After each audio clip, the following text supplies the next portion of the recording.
screen. You can see the screen. I'll open CostX.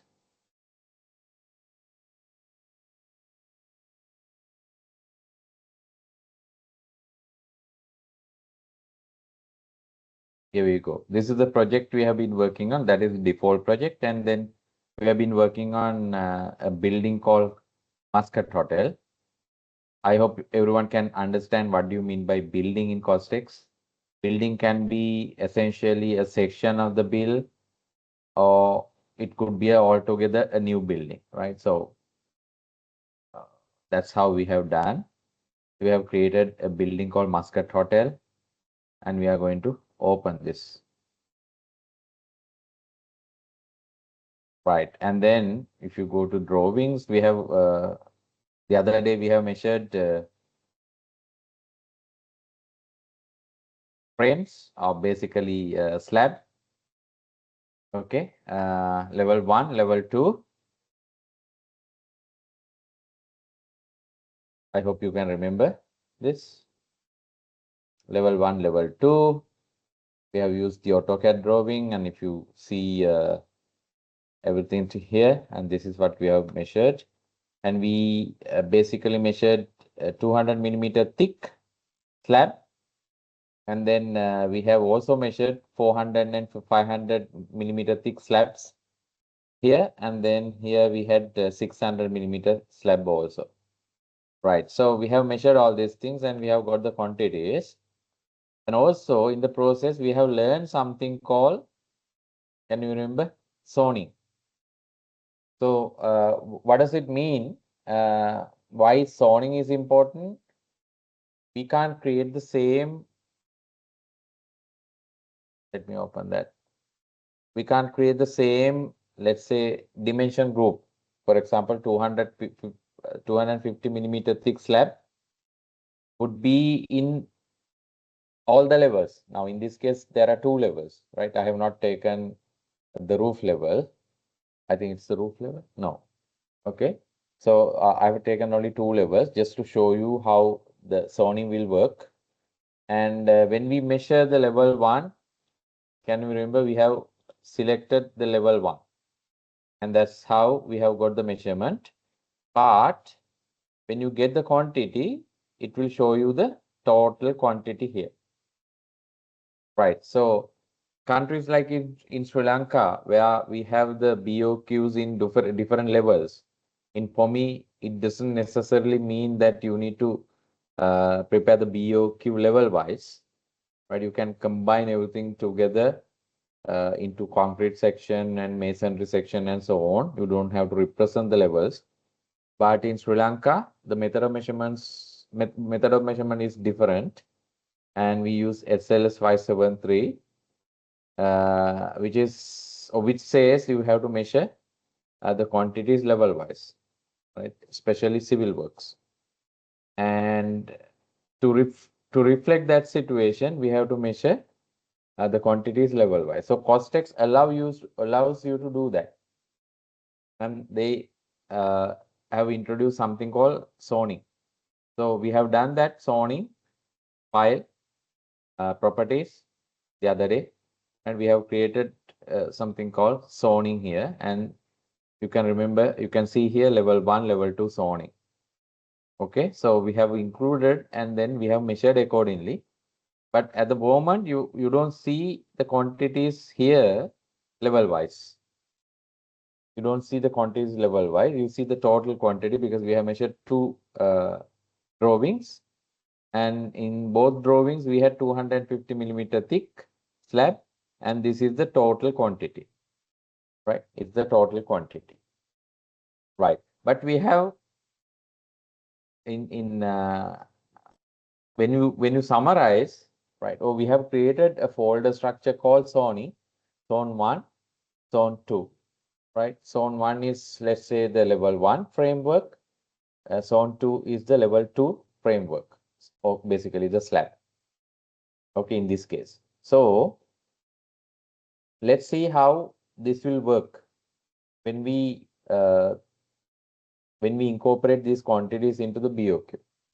Then I will show you how it will work. So far you don't see level-wise quantities from the dimension groups. Correct? Right. So now let us prepare the workbook for this part. Okay. I'll turn on the video.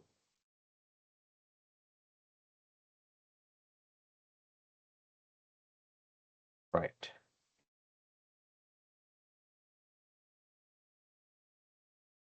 Now, since we have done the workbook here already in the previous section, now substructure we have done it, right?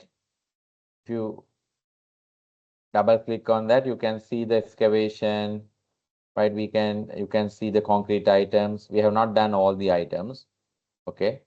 And ramps, and then somebody wanted me to show you how to measure a staircase, which I will do, right, towards the end of the project, the course. And then we measured the the foam work, and also we measured the bituminous paint. We actually didn't measure those quantities. If you can remember, we have derived those quantities from the known quantities. So you know the art of connecting those quantities, and we use those relationships to measure the other parameters or other quantities. So that's what we did. And that is for the substructure. Now we are in the superstructure or the concrete section, and we didn't find 120 millimeter thick. Probably you can delete that. You can start with 250 millimeter thick.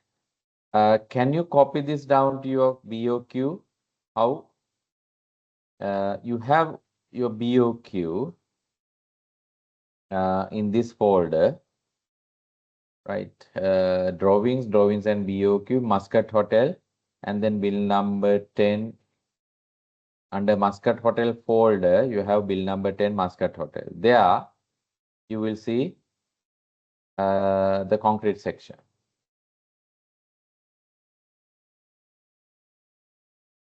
Right, row number 317. Row number 317 to, let's say, 338 in your BOQ. Right, can you copy this to including this description? You can copy or including entire thing. Can you copy this down to your workbook?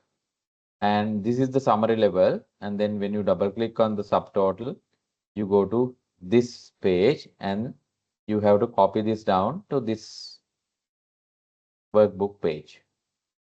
Right. From there, you don't have to worry about the numbering. You just copy this part here from concrete whatever up to the parapet wall. Okay. I just want to double check, copy everything down to this here. Right. Because we are going to now create or include the quantities into this workbook, starting with 240, because we have measured 240, 400, 500, and 600. We have measured those 4 items, and you are going to include these quantities now in the workbook. So for that, either you can type this, but normally these days you don't type anything. So what you can do is you can copy from a existing BOQ, right, to this workbook. But you have to be here in the summary under concrete. You have to click on the subtotal, double click, and you go to next level. We call level 2. That is where you have the BOQ. That is where you copy this. And then if you want to go to the workbook level, sorry, measurement level, measurement sheet level or level 3, you double click on the quantity column and you go to this measurement sheet level. Right, you are 2 down now. You can see you are in the third level. Right now, second level. Now you are in the first level. I hope you can remember that. Right, copy this down to here. Just let me know when you are done, and I'm going to include those quantities in the BOQ.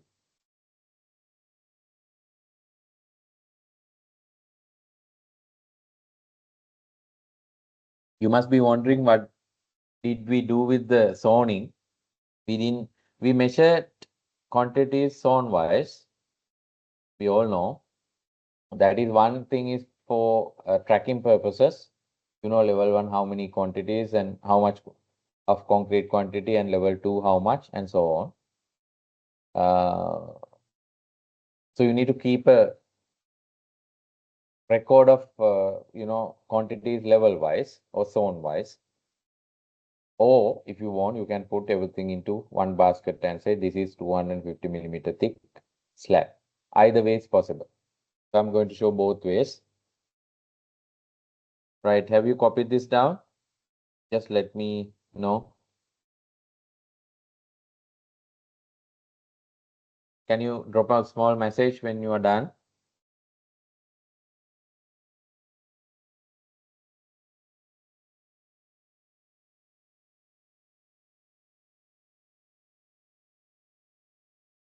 Okay, good.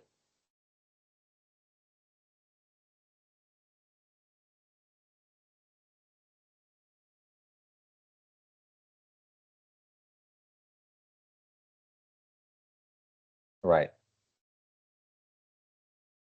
Now I'm going to include this 250 millimeter thick quantity, that is 236 cubic meters, okay, from here. Now you double click on this, and this is your measurement level. You are 2 level down. You can see 2 levels down. That means you are in the 3rd level, right? And you have to now drag and drop. If you can remember what you did in the substructure section, right? When you have the measurement level here, right? Normally you can drag the quantities into length, width, or height columns, right? And then you can use your count if you want. If you have double the quantity, you can have a count. And then if you want to have a negative, you can use a factor as well. But then if you want to deduct something, you can do here as well using a negative factor. But we have learned a little bit about all those things when we did the waterproofing and so on. Right. So now let us drag and drop, because remember our cursor is in the 250 millimeter thick slab. Okay. So we are going to include this quantity 236 cubic meters here.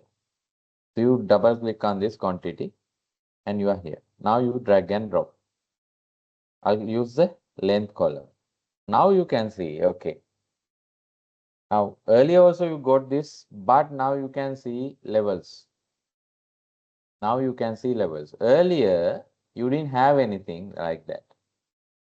Now earlier what we used to do was we just selected the quantity, fine, well, volume. That's what we want to see. And then you just update and you will get everything here. Okay. You can just update and then you get everything here because you have 236. Right. Now, in this case, since we have introduced some levels, I will show you both ways. One is if you don't bother about the levels, even in the BOQ or even in the breakdown, you can have it as a total. Right. For that, you can just update. And now you can see everything 236, that means 235.54 has come here. And you have 236 cubic meters of concrete here. But there's no breakdown as such. Right. When you double click on that, you get the entire thing here 235.54 as 250 millimeter thick slab. That's it. You don't know how much of 250 millimeter thick in the first floor and the second floor. You don't know that. But here I have taken the total. I'll show you again. Right. So when I drag and drop here, you can follow me now. You drag and drop here. You can just update, or you have something here. You can see here. If you can select all, and double arrow here, you get everything. But then quantity type is volume. Yes, we need the volume, right? And round into 2 decimal places. You can change it if you want and update. You get the total value. You get the total value. So either way, you just drag and drop and then update, or you can just drag and drop and press the double arrow. You get the total here. So that is one method, and you get the total here. So that this is good enough for me, right? It doesn't matter how much is in first flow or how much is in second flow. It doesn't matter. All 250 millimeter thick will be segregated into one POQ item. Full stop. Right? That is good enough for me, but that is not good enough for SLS 573, where we need quantities for different levels. Right? If I double click on this, okay. Now you saw what happened. Now I'm going to do it again in another method. Suppose now since we have measured in levels or zone wise, if you want the breakdown, what you can do is now you select the level 1 quantity first. You select the level 1 quantity first and then arrow, just press the arrow. Now you can see only the level 1 quantity has been selected. And I have selected the quantity type is volume. Yes, that's how we want, because the concrete slab will be measured in volume. So that is fine. And you can see now the number changes 120 as soon as I selected level 1 and it says only 120. Let us update. Now you can see here, right? Now even you can double click and we know, right? You can say this is only level 1.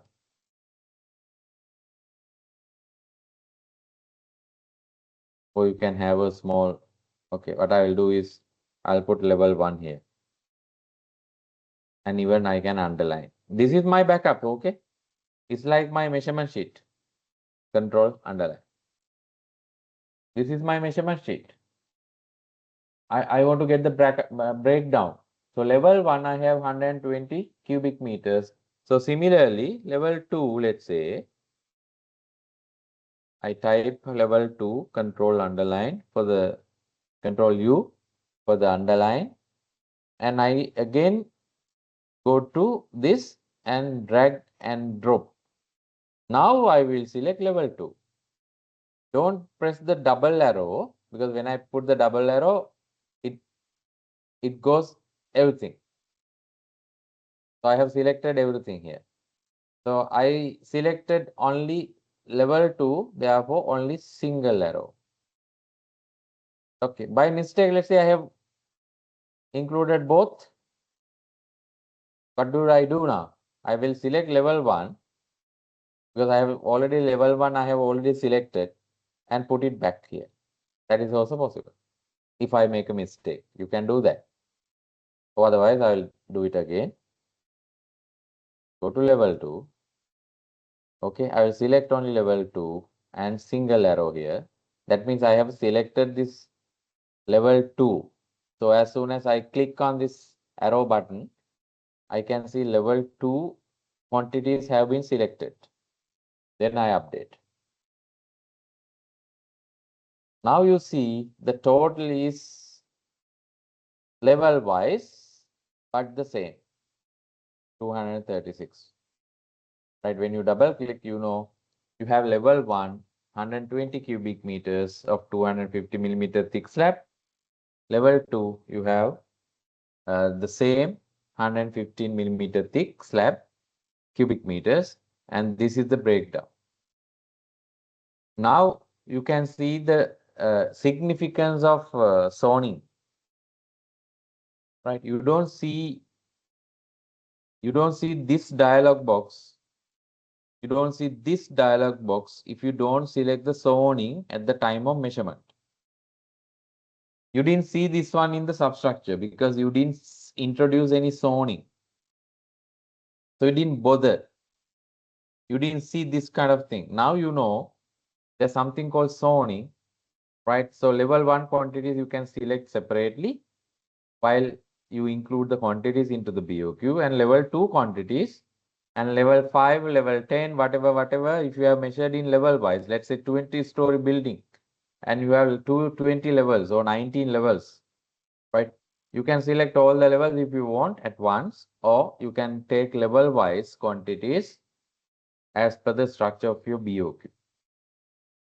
So that facility is available, and that will prevent creating a same dimension group level wise.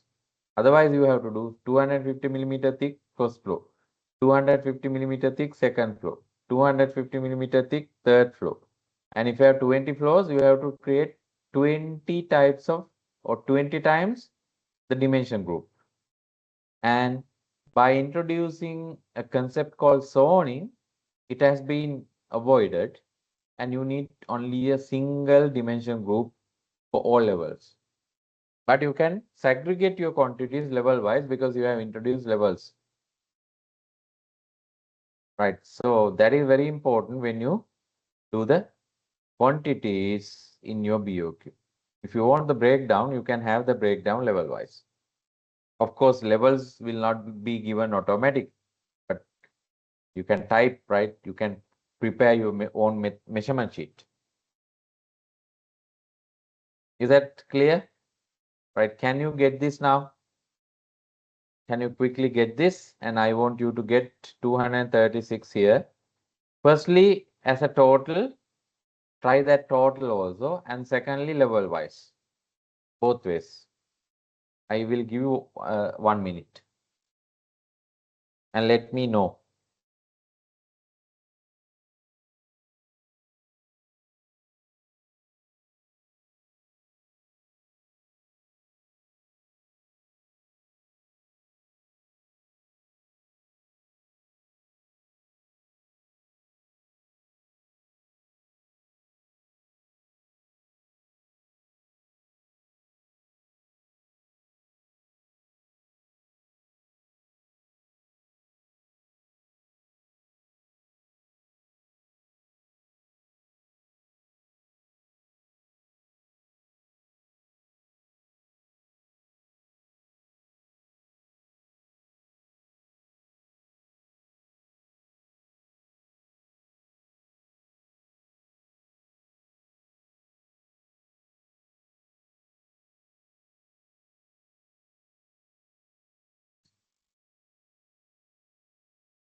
Okay, drop me a message when you are done.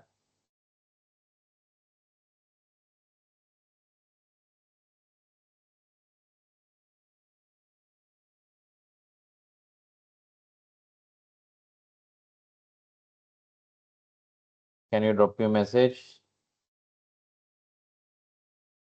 If someone is still not being able to understand, right, you drag and drop here. And then if you want to select the entire thing, you select the double arrow. And if you want level wise, you select level 1 and select single arrow. That quantity only will be displayed here or linked.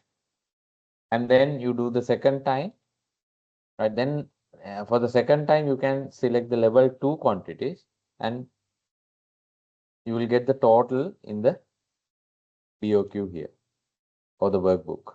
But you have a breakdown in the measurement sheet level. And these measurement sheets are automatically linked. You can see there's a link, we don't know from where it is coming. It is automatic. You don't have to think too much.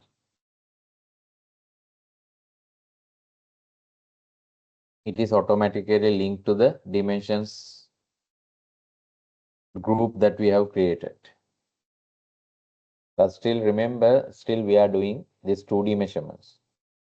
3D measurements are not that difficult. 2D measurements are difficult because there's a lot of involvement from the QS. How you plan the project, how you plan your measurement, all depends on the QS. Right. Is that okay? Tusit, your level 1 quantity is 0. Can you tell me the reason?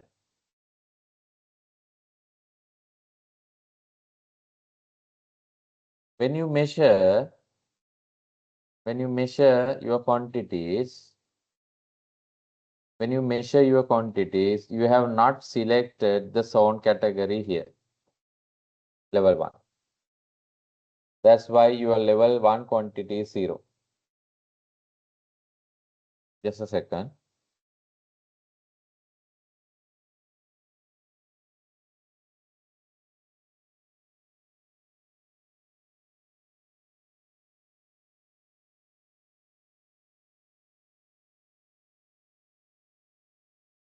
Tusit, do you understand? So when you measure the level 1, you have not selected level 1 here. Now you can't change it. Now you have to do it again. Okay. Level 2 Okay. is coming Level 2, how correctly. much? 115, it is okay. Okay. Now you can select level 1. When you select level 1, when you measure the level 1, you have to select level 1 and then measure. Then only it will be recorded under level 1 folder. Somewhere there's a folder structure. So that folder structure is being created by selecting the level. And when you measure the level 1, make sure zone category has been selected as level 1. Otherwise, it is not getting recorded under level 1. Okay. Now Okay, you got the can try point. that. Yeah. Okay. How about others? Are you getting the total quantity, Tusit? Yes. 236, Then you have selected, 35. yeah, then you have selected all the quantities under level 2, I think. Correct? I Or, think. or you have your first quantity is under blank because you have not selected the, what do you call zone. So your level 1 quantity may have gone to blank. None Sometime. of the quantity. Yeah, that's why your total is still 36 and your level 2 quantity is still 115.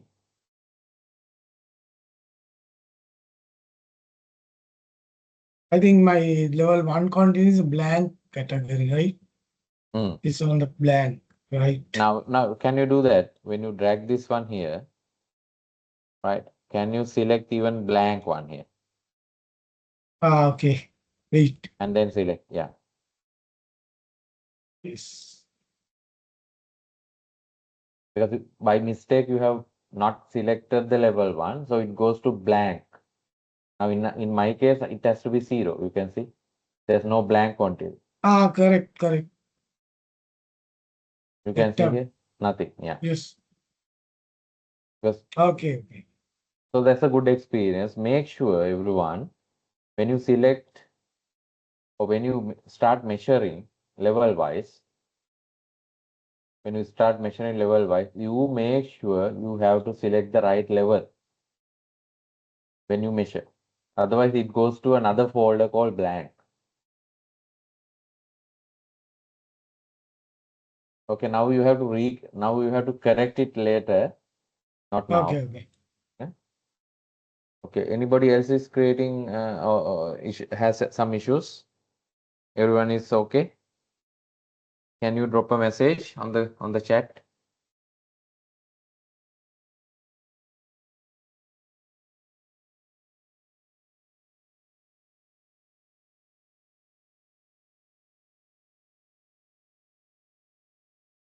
How about others? Dushan?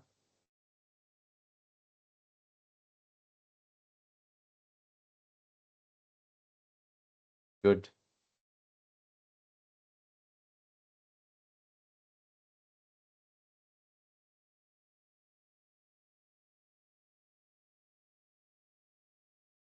How about others? Siva, are you okay?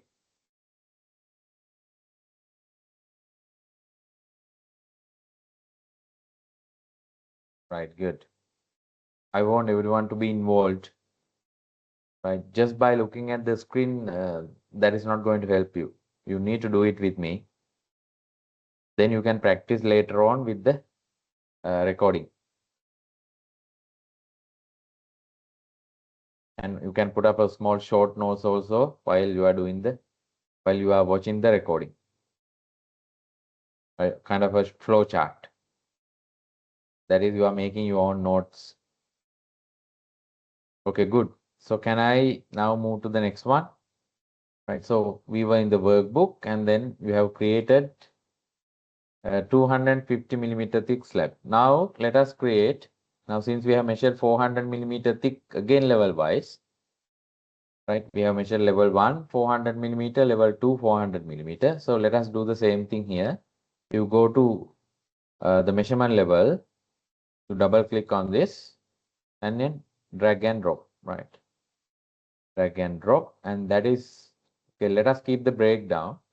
So level 1 first and quantity, right? I say level 1, I'll just type it, level 1. Yeah, if I have to underline, I will put control U or just underline from here, okay? You have underline, bold, you can do whatever you want to do, bold, underline, italic, all this thing possible. And now you can copy if you want. And you can say level 2 now. Right? It's like you are creating your measurement sheet, right? And here I will select now level 2 quantity only, right? And update 18, 16 altogether, correct? No? Now this is 36, 236, that is both levels, and this is 16, that is both levels, and you can see both levels, 8 and 8. And if you see here, you get the quantity, 16 cubic meters. Right? Can you quickly do that as well? Or if someone doesn't want level wise, they can just drag and drop everything together and select all, or you can just select double arrow, everything will be selected, right? That is 16. If you don't need the breakdown, right, you select all, right? Can you quickly fill the quantity?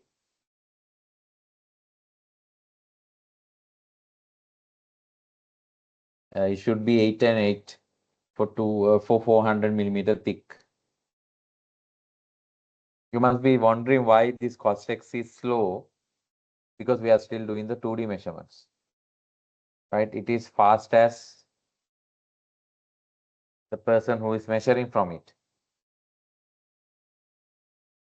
But there are so many good features that you can use here, right? Linking, and you don't have to do any arithmetic, right? All the measurements are lively linked.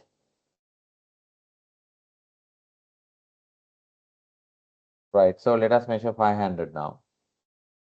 not measure. Let us include in the BOQ now, 500 millimeter thick. Right. So for that, you have to come here and double click, go to the measurement level again, drag and drop,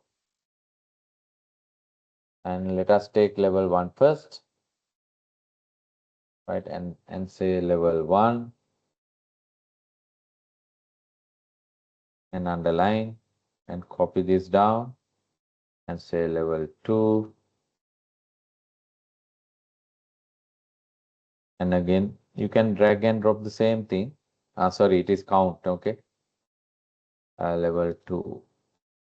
Done. So I prefer this to be here, level 1.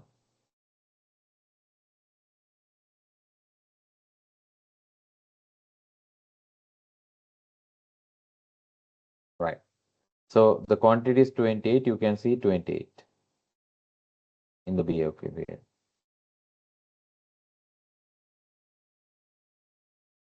Right. So we can do the same thing for the 600. I hope you can remember there was no 600 millimeter thick slab in the first floor. You double click. If you can remember, there was no 600 millimeter thick in the first floor, but still we will have a breakdown. I'll select the level 1 first, and we know 0.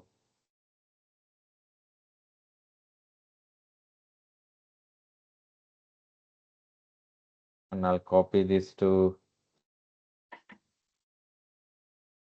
level 2, and then this 3, level 2.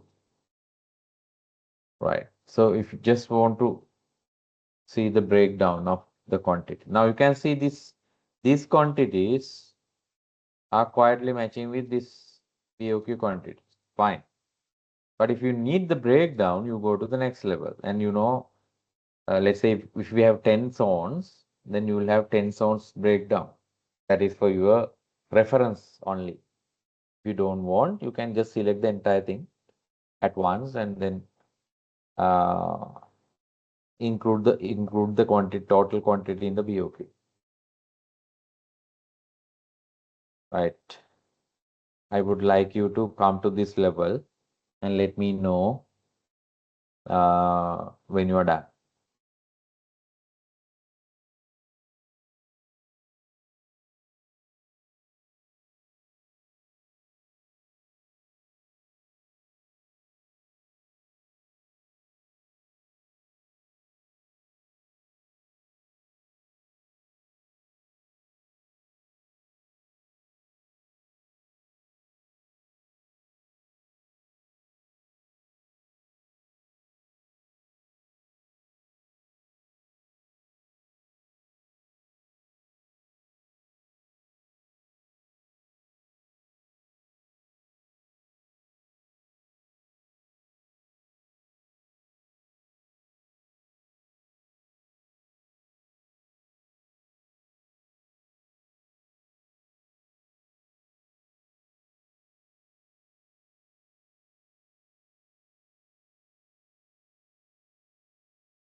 Are we okay?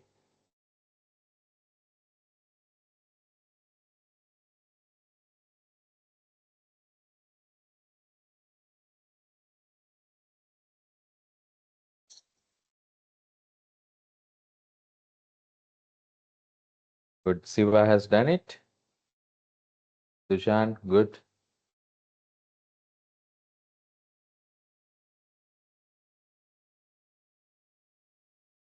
Right. Malinder. Right. Everyone has included these quantities. Now I go back to drawing. Okay, level 1, this was the case.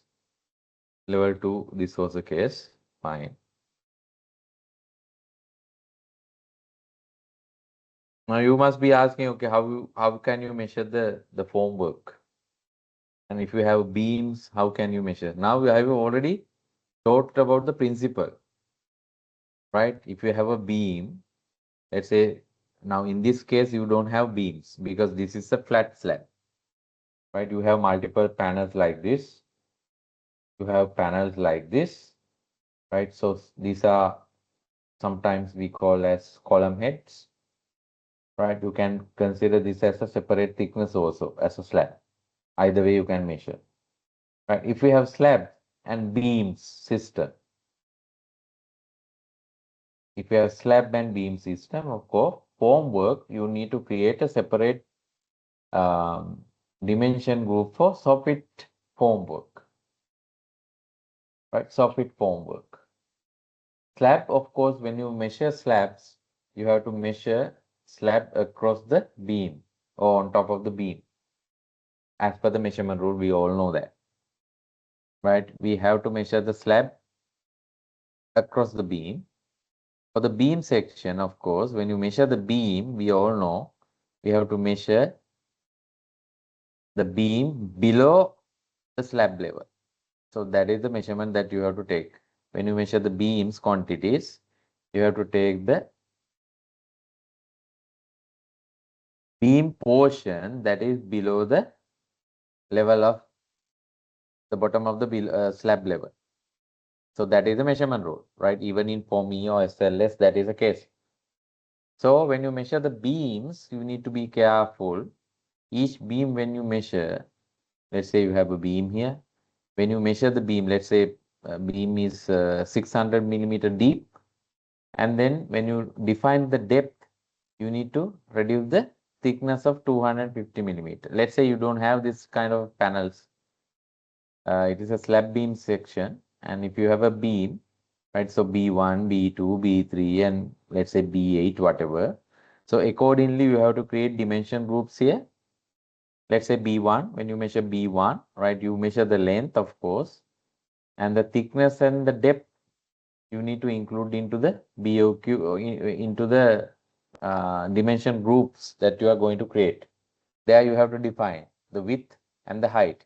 When you define the height, right, you need to make sure that you deduct the slab thickness from the beam because you need to measure the bottom part of the beam that you all know, right? That you get, I mean, you get your concrete quantities accordingly.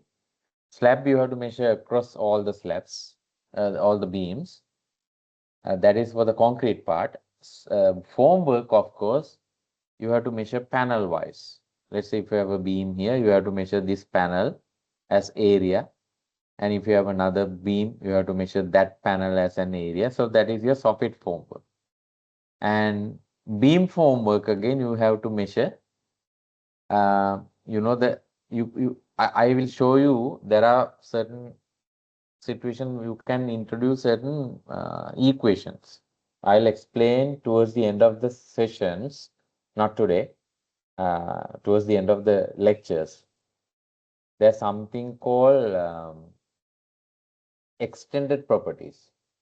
In other words, user, you and I can introduce some equations to CostX.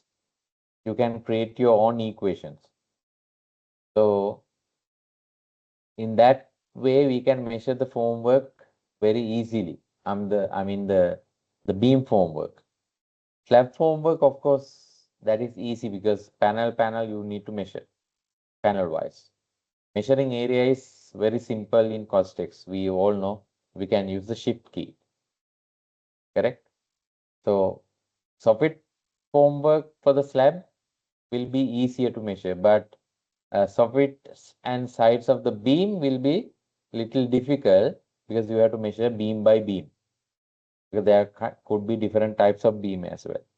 L-shaped beam and then edge beam and then middle beams. So you need to use your common sense, quantity survey knowledge to measure the sides and soffit of beams. I mean the formwork.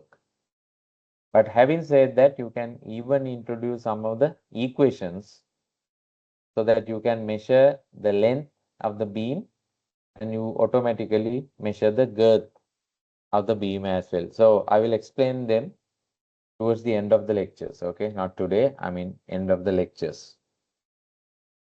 right? There's something called extended properties. You can use them for the calculation.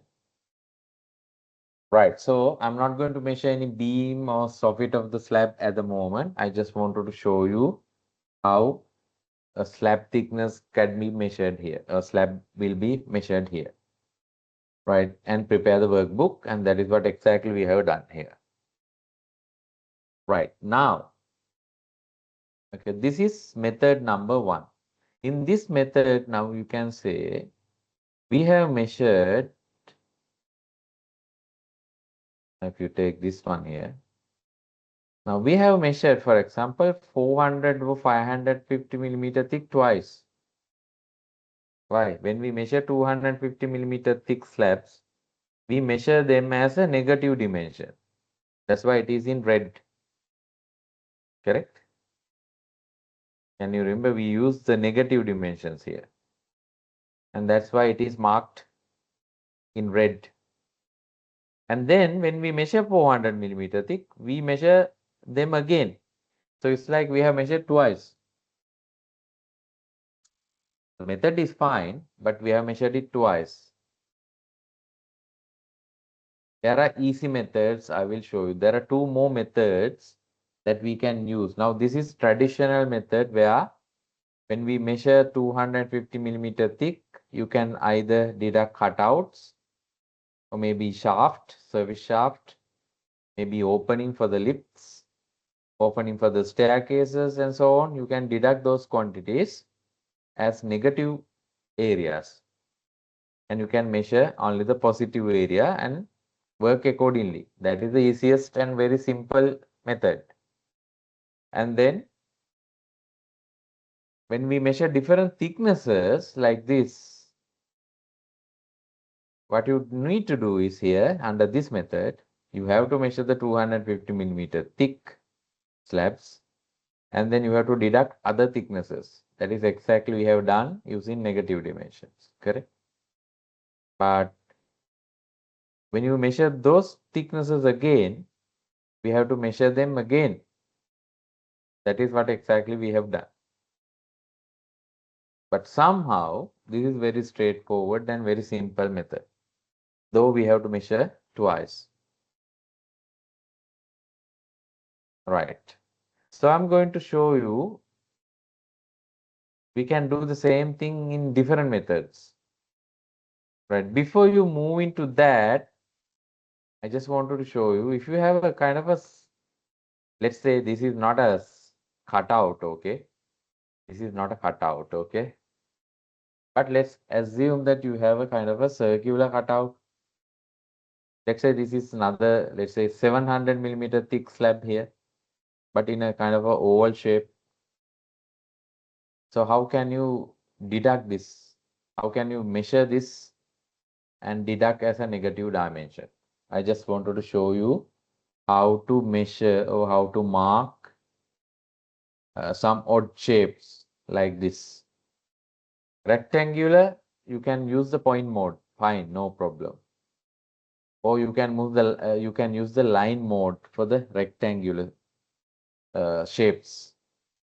That will be easier. But when you have a curved surface like this, curved, and if you want to deduct this curved surface, let's say this is a cutout of this shape.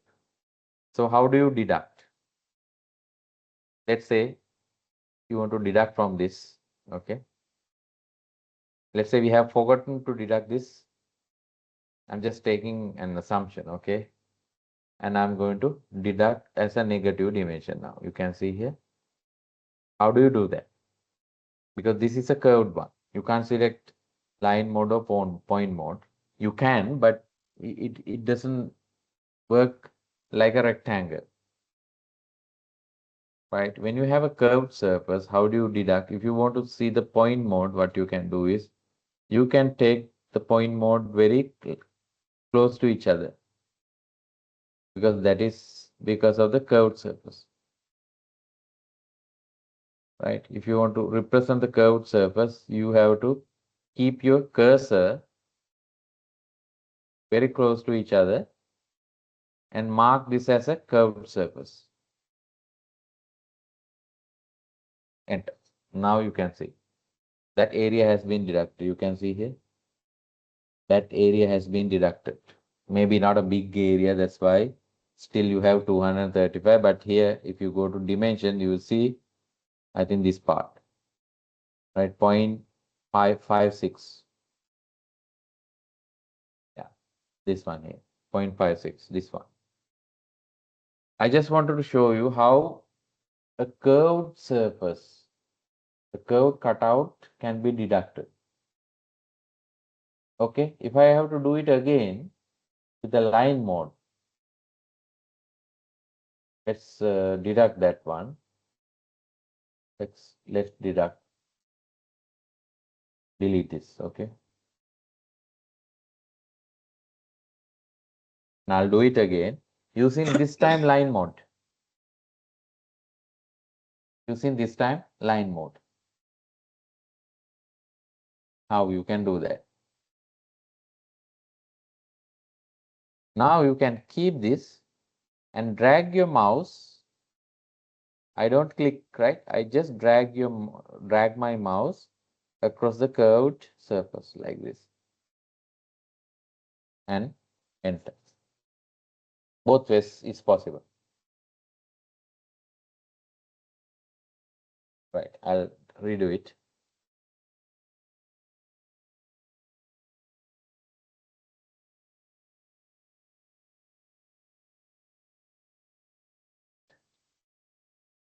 Now I just want to, let's say I just want to deduct this quantity. Let's say this is a cutout in the slab, but it's a curved one, right? Earlier I used the point mode. Now I'm going to use the line mode. Right, line mode, if I have to do, I have to just drag the mouse along the curved surface. It's like you are drawing the curved surface.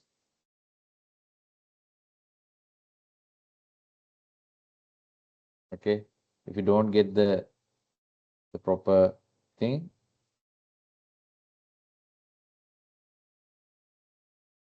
there's a mismatch here.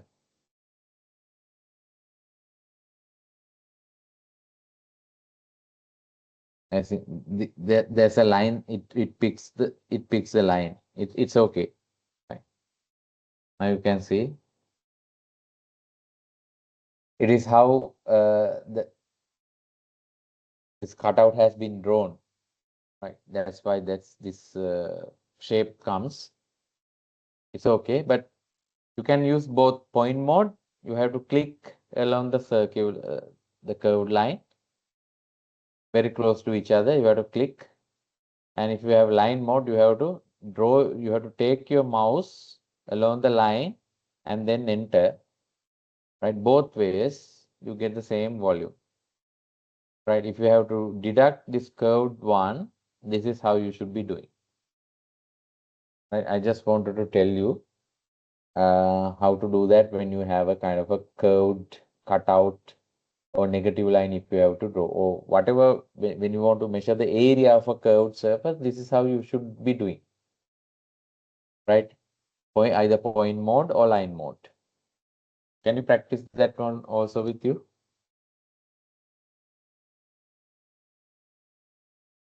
Then you can come here and you can remove this one, because I have assumed this is a cutout, and accordingly I did the deduction by using the negative dimensions. Actually, this is not a cutout. We all know this is how they have shown the reinforcement on the slab. Since I have seen this, I just wanted to show you how to do that. So use point mode first, right? And then keep your mouse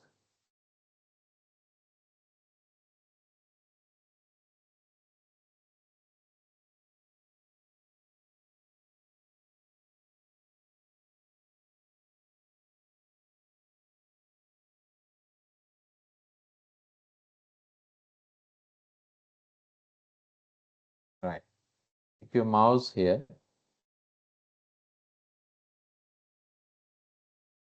Go to dimension if you want to do it again. You deduct this one and do it again. keep your mouse on the point mode and then click close to each other. And then finally enter, and CostX will select the curved object. So any odd shape you can do, not only this, any odd shape you can deduct.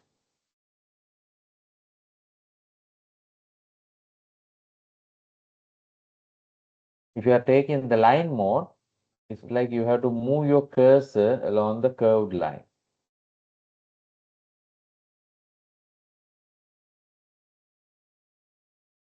But just let me know when you are done. And then remove, because it comes as a negative area now. So what you need to do is you need to remove that negative area. Go to dimensions, and then you see this has been picked up. So what you do is you have to right click and say delete dimensions, not all dimensions. Delete dimensions, right? Now I have not considered this as a deduction.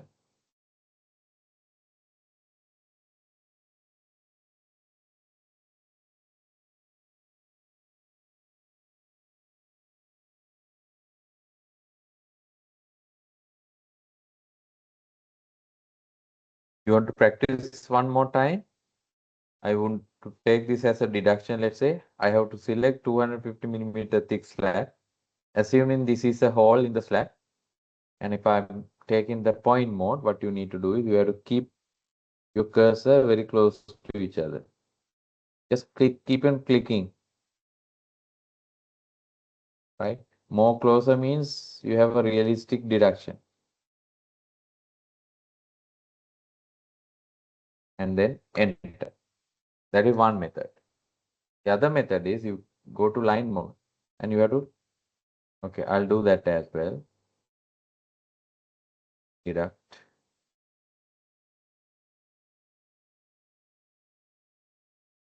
And if you're using line mode, right, you have to keep your cursor somewhere. Sorry, control is it, control is it, control is it. Keep your cursor somewhere here and just drag it along the curved line. It's like you are drawing a oval shape.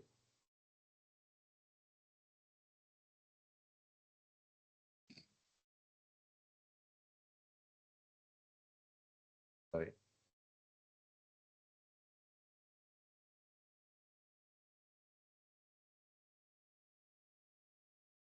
And then enter. Then you will get that deduction.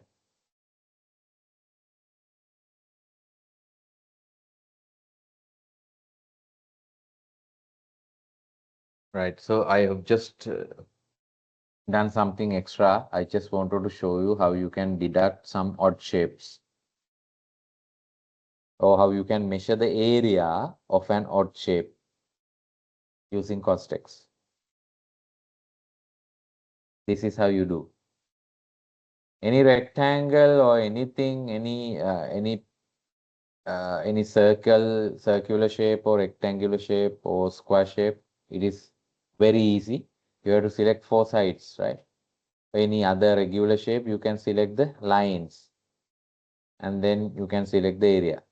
But when you have curved surface or curved line, right, you have to use your mouse very well to select the area.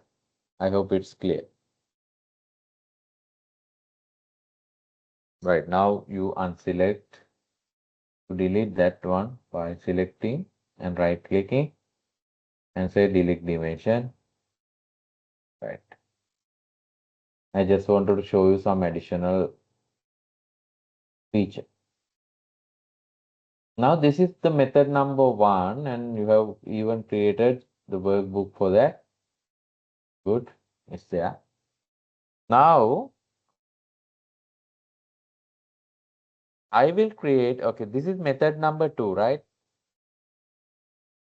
This is method number 1, which is very simple. You measure the 250 millimeter thick and then deduct all unnecessary thicknesses or maybe cutouts and everything. And you measure the 250 millimeter thick slab volume. And accordingly, you have to measure other thicknesses also. Fine. Sometimes you might be doing twice. That's okay still. Because when you measure 250 millimeter thick slab, you need to probably deduct 400 millimeter thick slab from here. Again, you have to measure 400 millimeter thick separately. It's okay. It is repeated, but at least it is very straightforward and simple. Right. So this is method number 1. Now let us understand another method using the workbook, how you can do the changes. Okay. Now be careful. Listen to me carefully. Now let us create something called, let us take a copy of this. Can you follow me? Let us take a copy of this. How do you take a copy of this? You right click and say copy dimension group, right? And then we'll give a name, another name for us to identify. And you can say workbook method, right? So what do you say? Workbook method.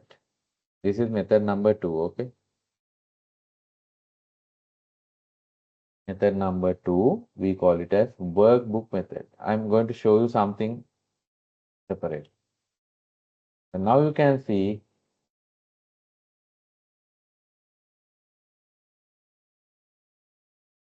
okay, now let us get with everything with the, not delete that again. I'll do it again.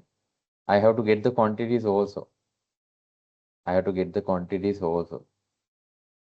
So what I do is I take a copy of this and I have to use copy dimensions with the dimensions, right? Copy this one with the dimensions and say underscore workbook method. I'm going to show you another method that you can get the same quantities, right? So I'm going to create another method called workbook method, 250 millimeter thick slab with a dimension group, but I'll rename it as a workbook method and okay. Now you can see I get 236 again because I get with all the dimensions. So what I'm trying to do is now go to this. I'll delete all the negative dimensions. I delete all the negative dimension. I just wanted to show you another method. That's all. Otherwise, in a normal situation, you don't have to do that. You measure 250 millimeter thick, no problem, total, and they deduct all the other thicknesses, and you get your quantity. That's all. And other thicknesses you can measure separately. So that is very obvious method. I'm going to show you another method. That's all. For that, you have to create a copy of this and call it as workbook method. Can you do that quickly? First, you take a copy of this. How? You can say copy dimension group, but you have to keep the tick here. And also you have to rename this as a workbook method. Right. So when you say okay, you get this kind of another one, but with 236. Now I am going to, since I have taken negative dimensions here, okay, can you do that first? And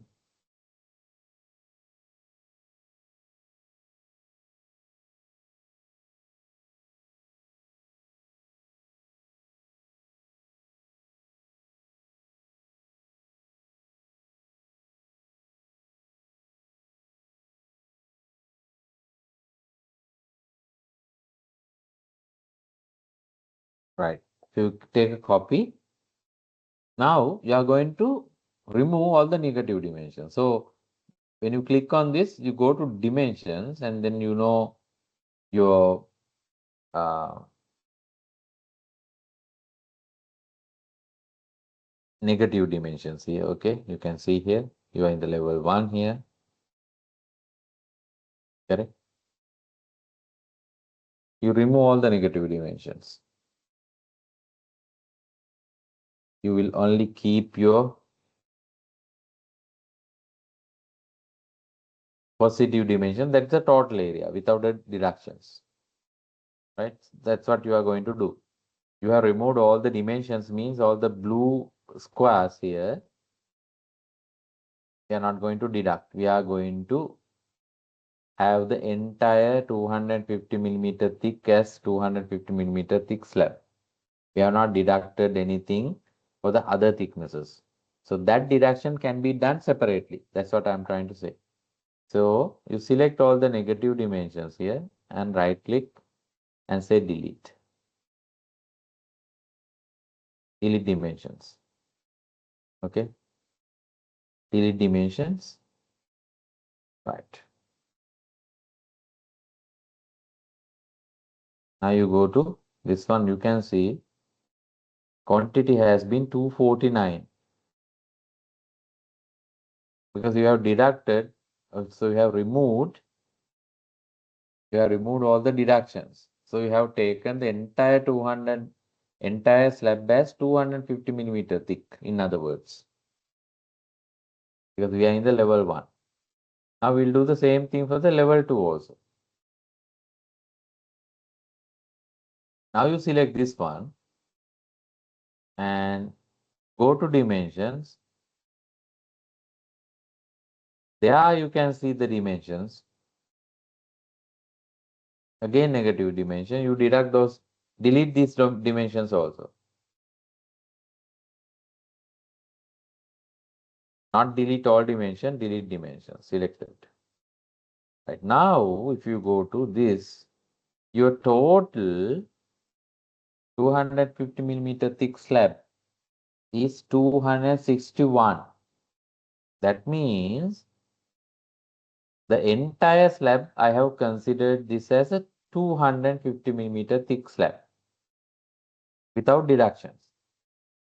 That's why I said this is workbook method. And I have measured separately 400 millimeter thick slab. I have measured 500 separately, 600 measured separately. And also I have measured 250 millimeter thick separately, but without deducting all the other thicknesses. In the method 1, I have deducted and I got the right value here. And we all know this 261 is not the right value because I have not done the deductions yet. But I'm going to show you another method how to do the deductions. I hope it's clear. So method number 2, I will measure the entire 250 millimeter thick without deducting other thicknesses. Other thicknesses I have measured separately because anyway we have to measure. So in the first place, in the first method, we have measured 250 and then deducted all the other thicknesses, and that's why I got 236, which is the correct quantity. But this is not the correct quantity. We all know it is before the adjustments.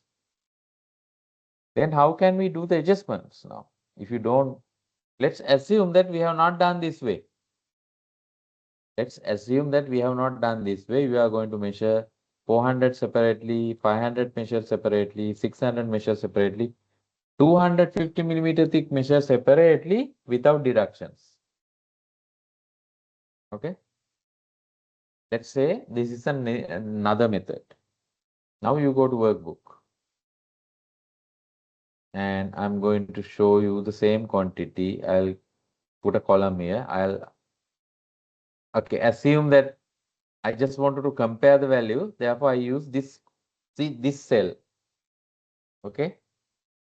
I use this cell just below this one for you to compare this method and the previous method. So I use this cell as the 250 millimeter thick and I double click on this. Okay, can you first create this uh, dimension group and make it 261 by removing all negative dimensions? First you get 261 and drop me a message.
Right, have you created this 261?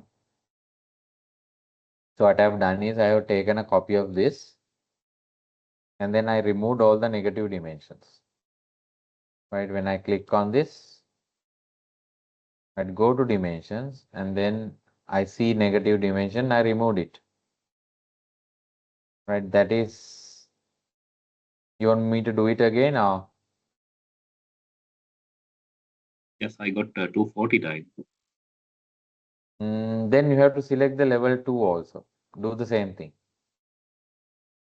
You may have selected the level 1 and there when you select level 1 drawing and also select 250 millimeter WB method, right? When you then go to dimension, then you see negative dimension, you deleted that, fine. And then do the same process for the level 2 also. Keep that one, again go to dimension and remove the dimensions, negative dimension. And then finally you get 261. I want everyone to get 261 because this is without the deductions. Both levels.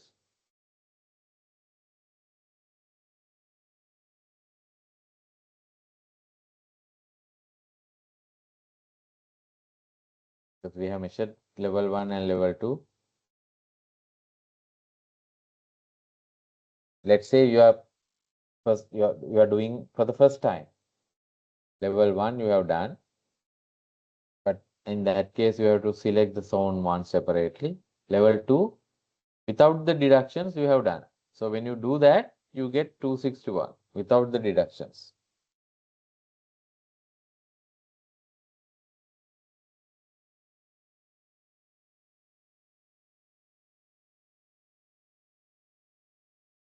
Anybody has questions?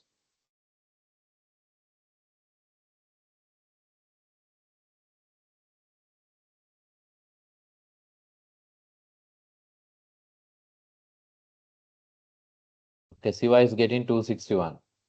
So he is in the right direction. Good. Yes, thank you. How about others? What I'm trying to say is you get a copy of this and remove all the negative dimensions. Finish. You end up with 261. It's like you have done 250 millimeter thick slabs without deducting for other thicknesses.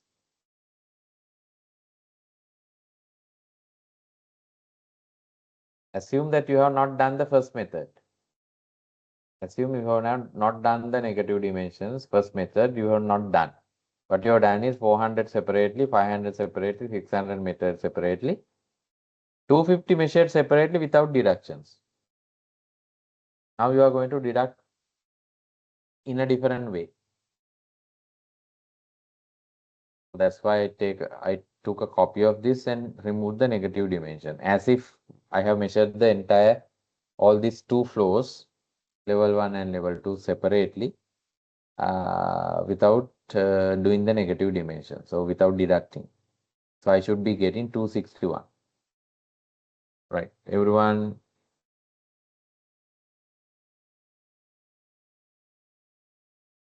Dushan, did you understand? Malinder? Susit? Good.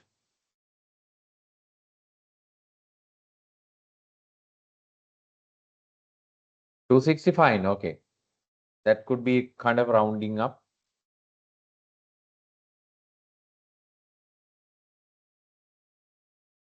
Good. So I'm going to show you another method. That's all. First method is clear. We learned last week. And now we put into the bill also here, the quantities. That is your method number 1.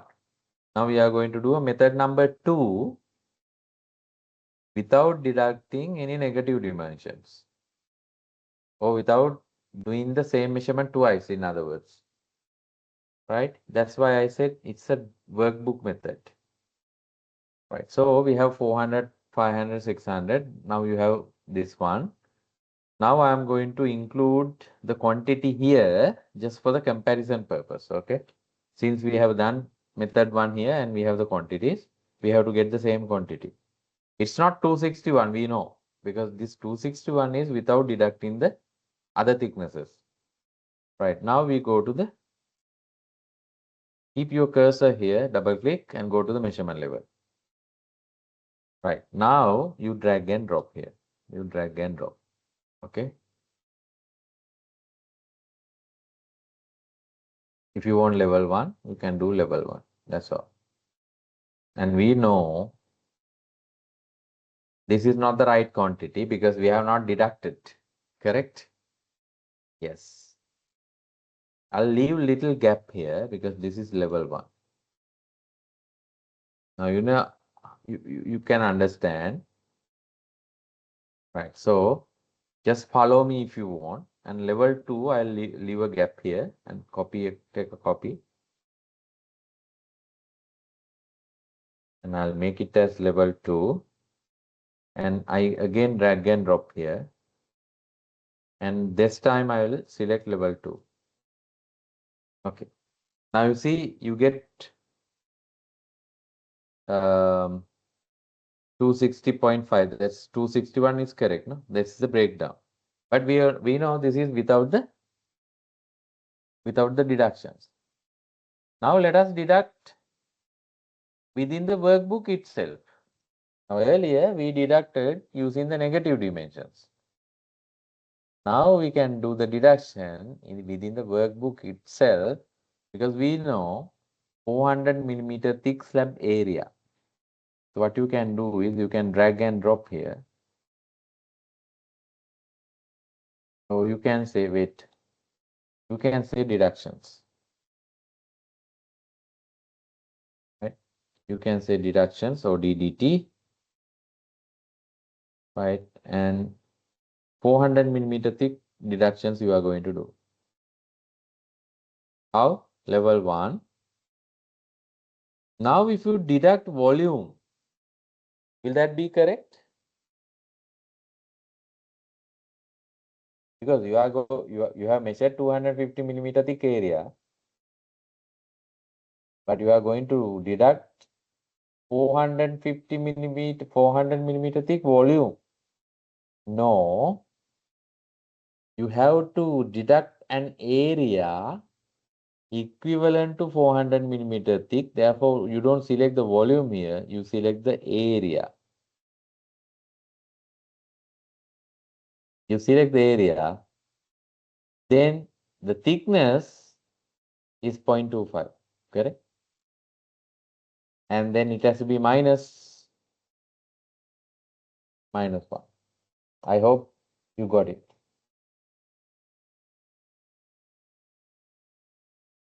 Again. This is, you need to be little intelligent here, okay? You are going to deduct 400 millimeter thick slab area from here. Let's say you have 400 millimeter thick area, 500 millimeter thick area. Now you have to deduct the areas, not the volume, because volume has been calculated by area into 400 millimeter thick. If you deduct the area, total volume, 250 millimeter thick, 261. And if you deduct this 400 millimeter thick volume, that is not correct.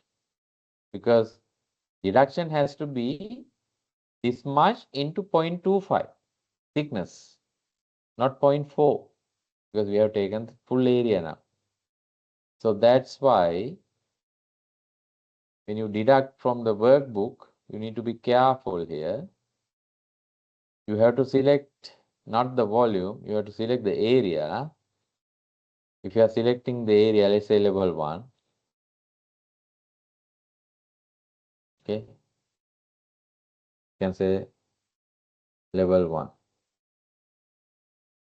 You have 20 square meters, but then thickness is 2.25. Since you have to deduct, you can say -1 factor.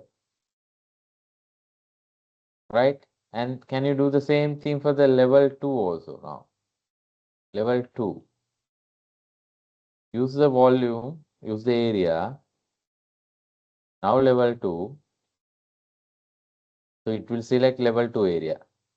Again 20. You can say level 2.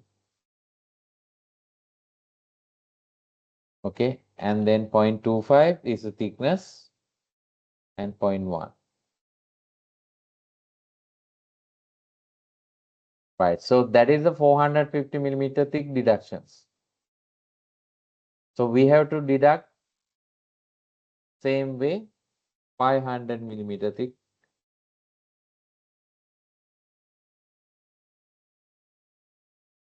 Sorry.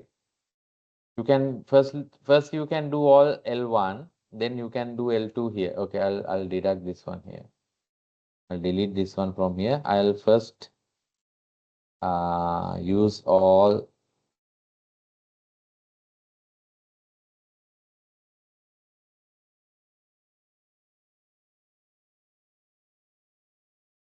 level 1 I will do here.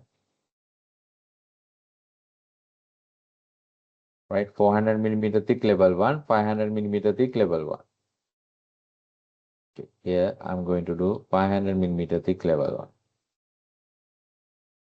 1. I use area level 1, but 0.2 should be the thickness. It's a minus value. So I have done the deduction for the 400 millimeter thick and 500 millimeter thick, but we know we didn't have 600 millimeter thick in the level 1. So if you want, you can, what you do is you can copy this one and say 600.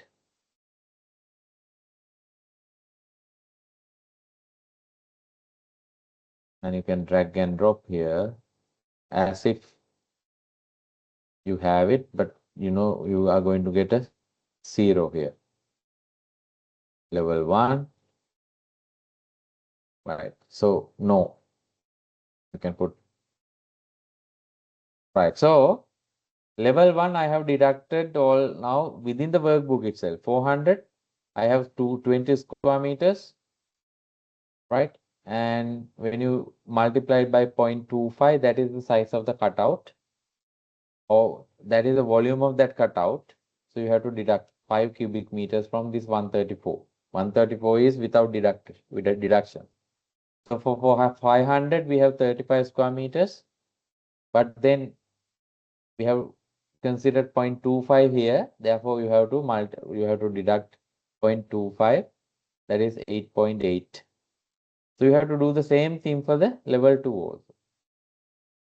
I'll copy this one. And now I drag and drop level 1 here, 400. Okay.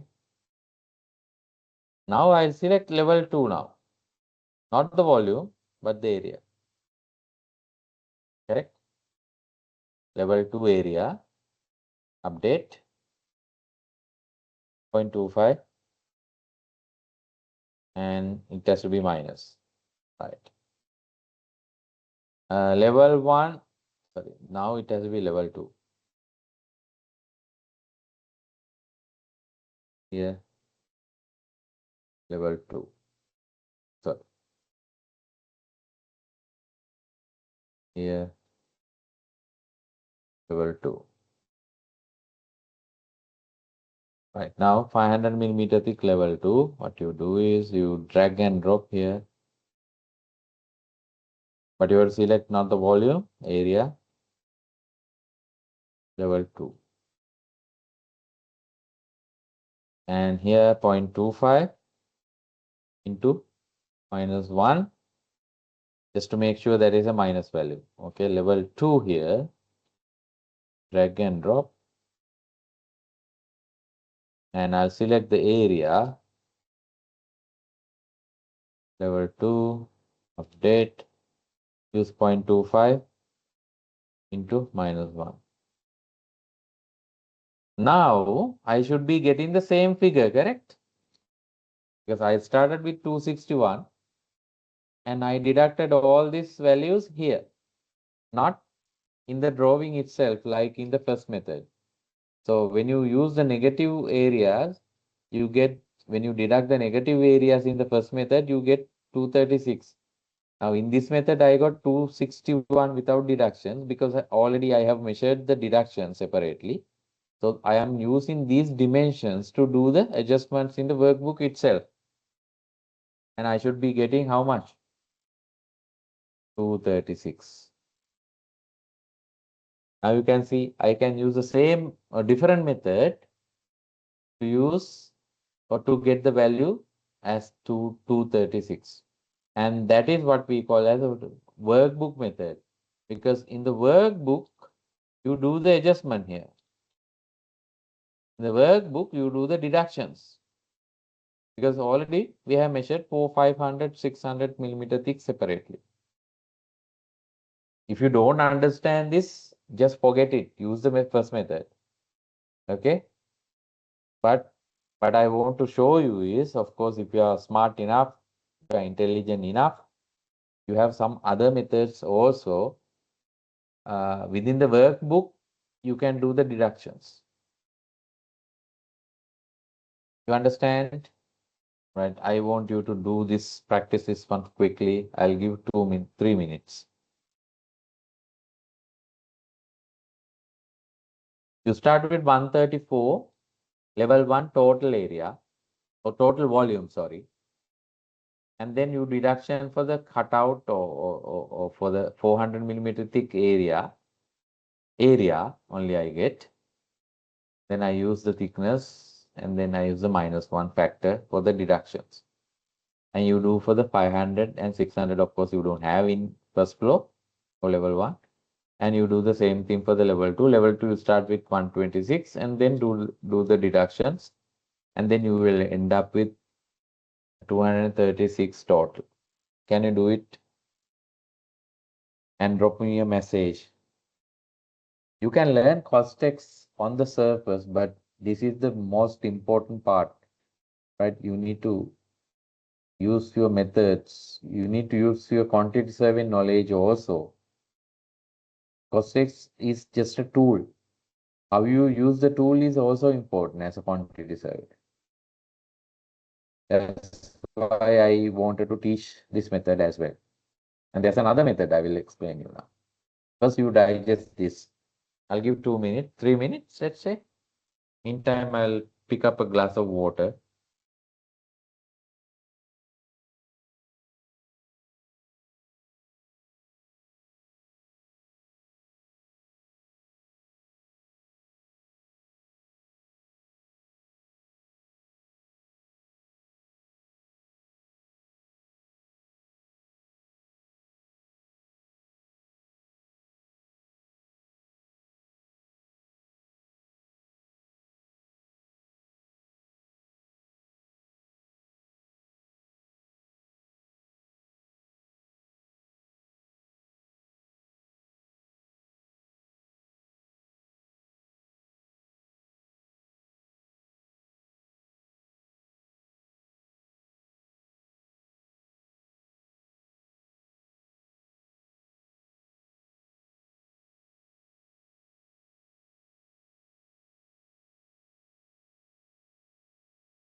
Has everyone understood?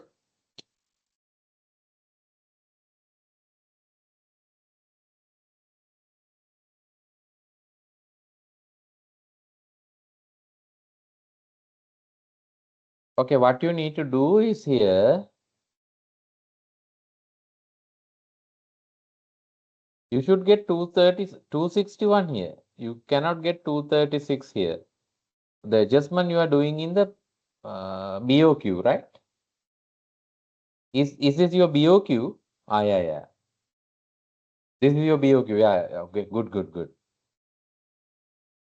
I thought it is the dimension group. All right, good. So everyone has understood that there are different methods, and so you should be getting in the dimension group. You should be getting 261 because that you have measured everything without deducting for the other thicknesses or cutouts or whatever, and then all the deduction you can do within the workbook itself because you have already measured this value as a separate item. We are using these dimension groups to do the deductions. That's what I'm trying to say. Right. Now I'm going to do another method. Right. And this is a little difficult, but if you understand it properly, it will be the most easiest method. Right. Take a copy.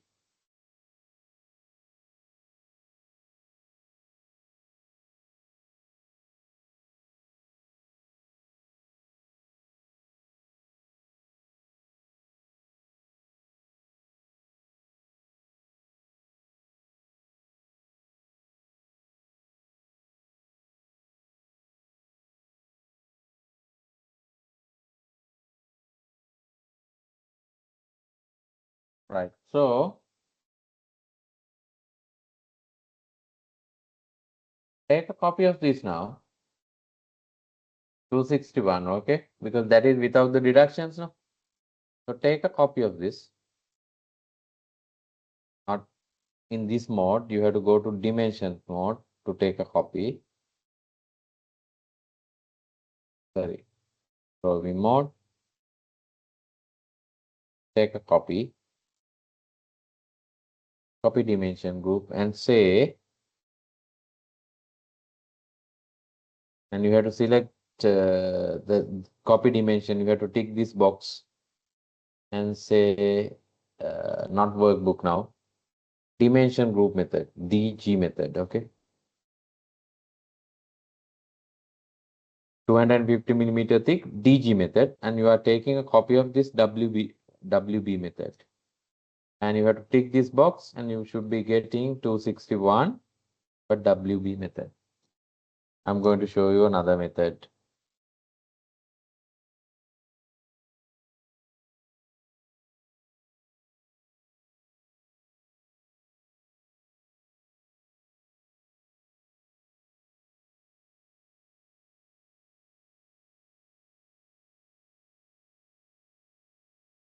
Right. It's like again you have measured without any deductions. Right. Like last time also you have measured without any deductions. And you are using this method or these dimension groups to do the adjustment for this 261 and make it 236. Right, I'm going to insert another row here. Sorry. The workbook, I'm going to insert another row. Insert a row. Sorry.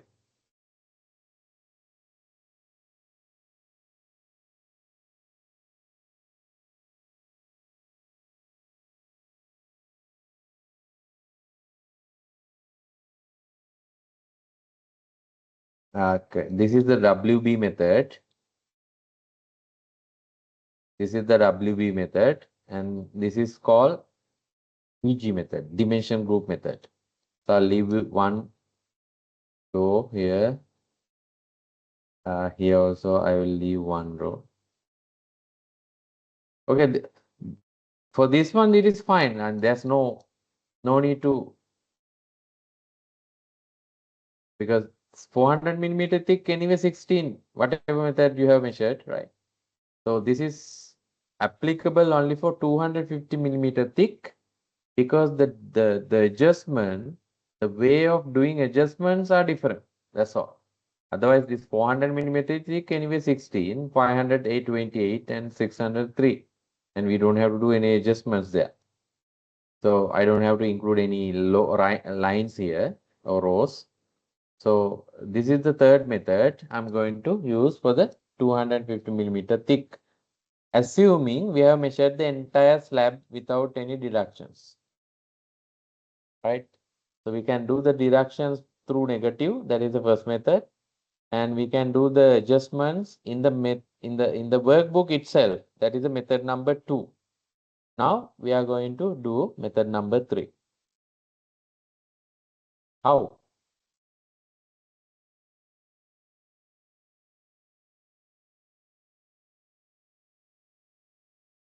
Right. Now you can deduct this. Now you can use this 400 millimeter thick.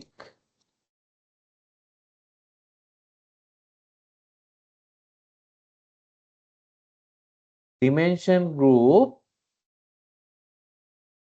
okay, to be transferred to DG method separate, I mean directly. In other words, you can transfer, you can take this, you can import this one, 400 millimeter thick slab dimension group within the 250 millimeter thick dimension group. There's a method you can do that. How you can do that? Now you have to click this one, okay? Now you are going to deduct this 400 millimeter thick area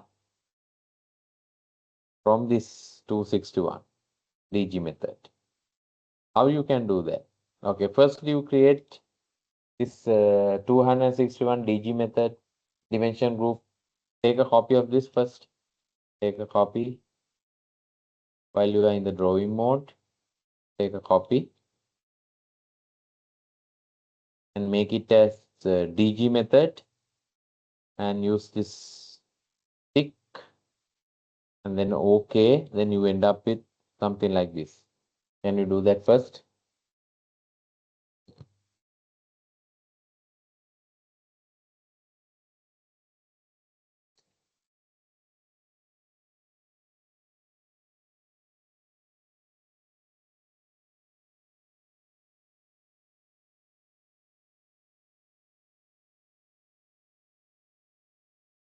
Now what if I will show you another method using this 400 millimeter thick dimensions, how you can do the dimension deductions without doing the workbook. Right. You go to this 400 millimeter thick and go to dimensions and expand this. Now you can see this 16 cubic meter, 400 thick, 16 cubic meter breakdown. You can see here also, right? In the level 1, I'm in level 1, you can see. This is the breakdown, right? 2 cubic meters each. Now what I can do is, I can import these dimensions. I select this. Okay, I'll do it again. I go back here. What I'm trying to do is, I go to 400 millimeter thick slab. Okay, I'm in the level 1 drawing now. You can see here 400 millimeter thick slab and go to the breakdown and I expand this and I can see there are 4 items and I can see from here also. These are the level 1 areas of 400 millimeter thick slab. Right now, what can I can select using shift and down arrow. I can select and then right click.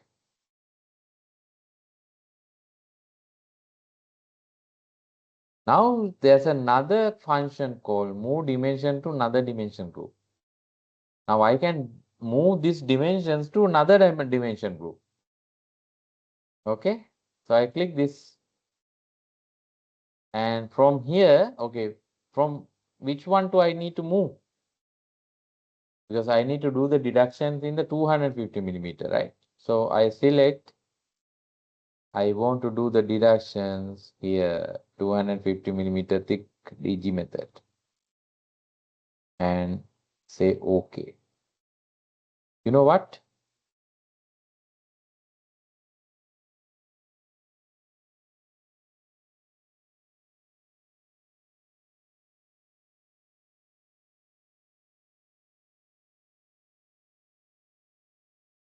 Now, what I did was moving. That is not the case. I need to copy. Copy, right? Yeah, exactly. I need to copy. So I have removed actually. That is not correct. So I need to move back.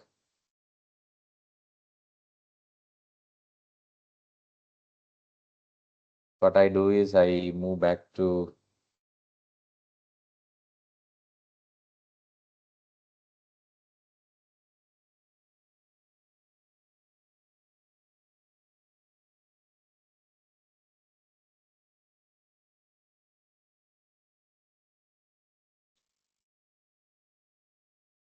yeah, and this was 16. What I do again, I'm in the level 1, expand it. I will move now. Sorry, copy.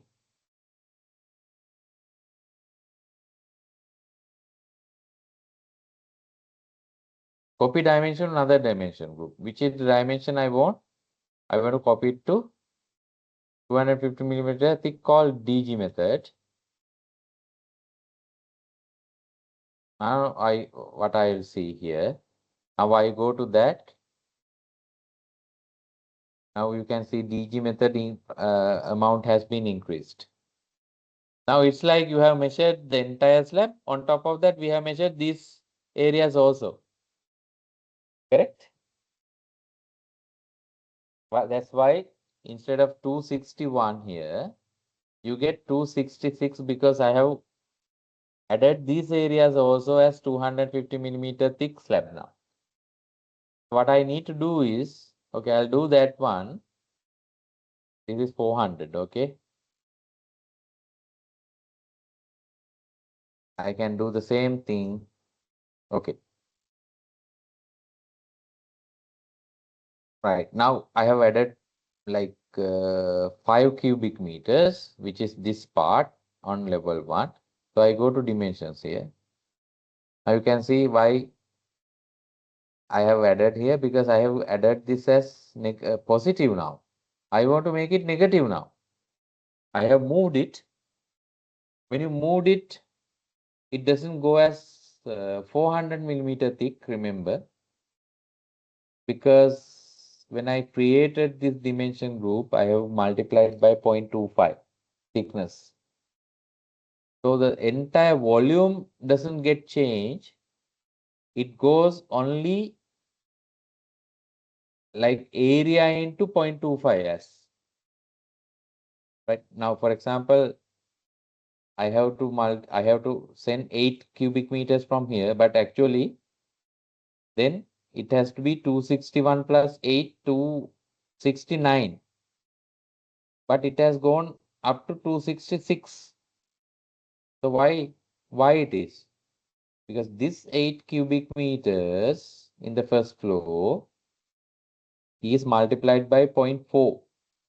When you copy this dimension group to this, right, it goes inside this dimension group, then it takes the thickness as 0.25 and it takes the area. That's why you get 1.25 here. That means 5 cubic meters only. That is area into thickness. Thickness has been taken as 0.25 now, not 0.4. That's what happened when you move one dimension group to another dimension group, or when you copy one dimension group to another dimension group, it takes the it takes the property of this dimension group. and it takes the area from here and multiplied by 0.25.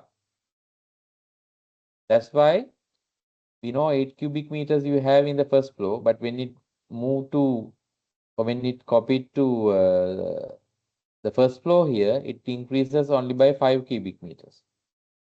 So that itself is a proof to say that all 400 millimeter thick volume doesn't get to this. Right now, I have this. So what I can do is I need to make it negative now.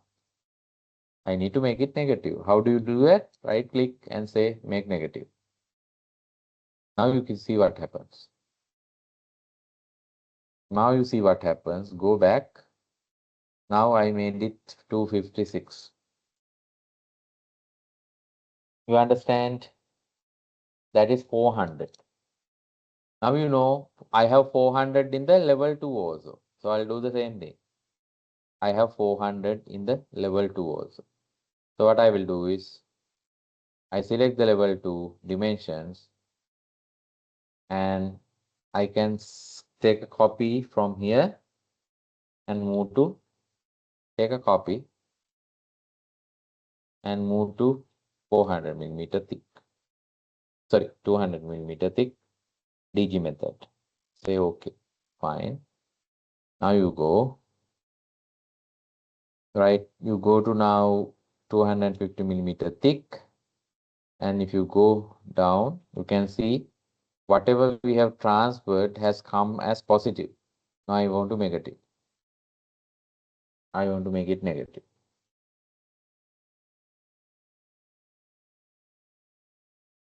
Now you see the difference. 251. That is only for 400 what I did. You need to do for the 500 and 600, the same case, and you should be ending up with 236. Okay, before we go there, can we understand it again? Okay, I'm going to do another one, then you can understand. So I have done with the 400. I'm going to do with the 500 area also, right? Then I need to select level 1 first. Right, so 500 level 1 I'm going to transfer here. So how do you do that? You go to, you can't do it here. You have to go to the breakdown. And these are the 500 thick areas. Now I have already measured this one. Therefore, I'm going to copy this to 250 millimeter DG method. Right, done. And you can do the same thing again.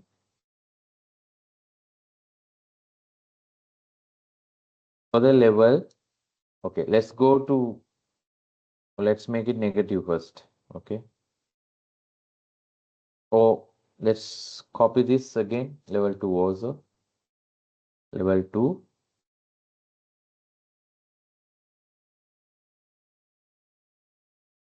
Copy dimension group to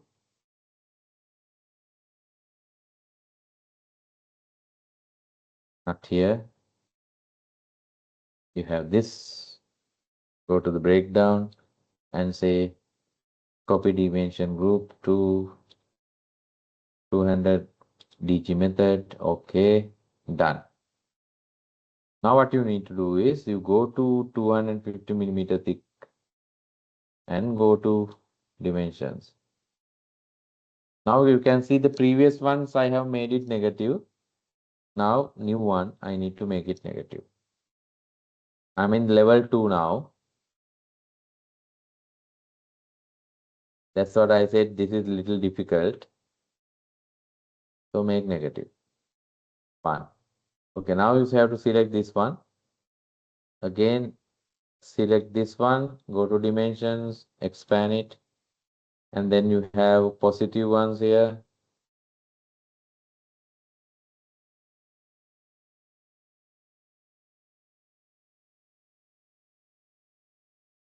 You need to make it negative. Right. Now I'm done with 400 also. Now I have to do 600. I have done 400, I have done 500, I have to do 600. I need to move it to this one, okay, or copy rather. So frame, let's say level 1, we didn't have 600, so you can leave it if you want. Go to level 2 directly, and then copy this dimension group to, sorry, we have to go to breakdown. It's only one, and copy this one to 400, sorry, 250. Right, that is done. And now you go there, go to dimensions, and there will be a positive one. That is this one here, and make it negative. So I should be getting, okay. Now I'll be getting a slightly different figure. That is because of the rounding. Otherwise, I should be getting 236 exactly. And if you go to, oh, there's a positive. Okay, there's a positive one. Probably I have not selected. Let us double check here. Is there anything positive one? Not here, maybe here.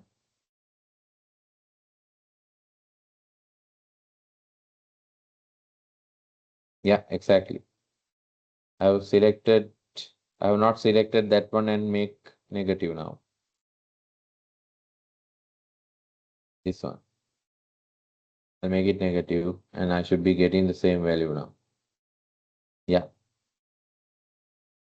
So in other words, what I did was, and I have another positive one.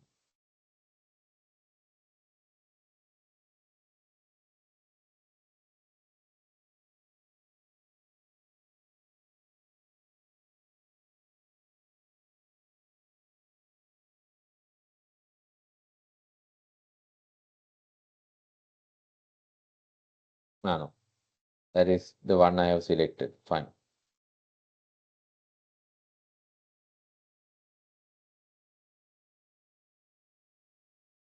Yeah. So what I did was basically, since I have measured these 400, 500, 600 separately, so I can move this dimension group's value into, or I can copy this dimension group's value into 250 millimeter thick dimension group and then make it negative. That's what I did without doing negative measurements. But then you need to be very careful when you do that, right? You will need to be very careful. Otherwise, you can make a mistake. So I prefer the first method or the second method rather than the third method. The third method is tricky, but if you really know how to move this one to here and then select it and then make negative, then it should be fine. Otherwise, first method is obvious. You have to deduct the negative dimensions as deductions. Second method is, of course, you can use the workbook to do the deductions. Third method is, of course, you can use the dimension groups and move to your dimension groups and do the adjustment there. Either way, it's possible. Can you make this as 236 as well? Now what you need to do is you go to workbook and just drag and drop here. That's simple. Same thing. Sorry, not here. Go to this one and then just drag and drop here. We don't need any breakdown. Sorry, not here. Here. You say everything together and that's it. 236. Correct. So whatever the method you use, we have learned 3 methods basically, and you should be getting the same answer. Right. So I prefer WB method workbook. That is where you did the adjustments like this. And then DG method, of course, you need to be careful, right? When you copy these dimension groups and then make it negative. That is another way to do that. Okay. Okay. Can you get 236 on your own?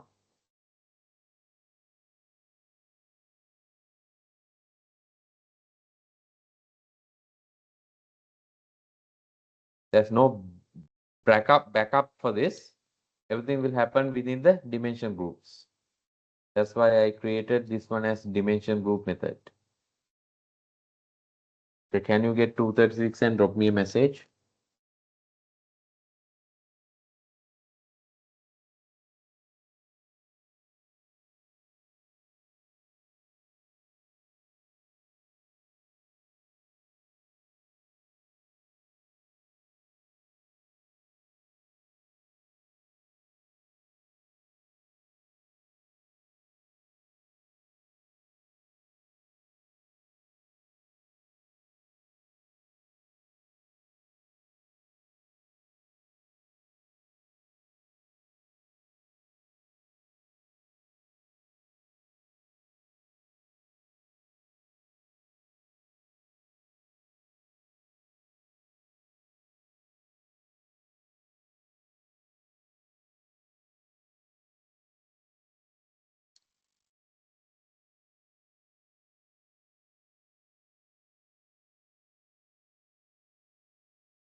What did you do is basically you select this one, not here in the dimension mode, right? Or drawing mode, you select this one and then go to breakdown and then select, right? Control or shift and down arrow and then say copy dimension to group to another group. And then you select that 250 DG method and then go there. When you do that, you go there, go to the breakdown, expand this and select and make it negative. And do the same thing for the 500 and 600 and then two levels. You will be getting 236.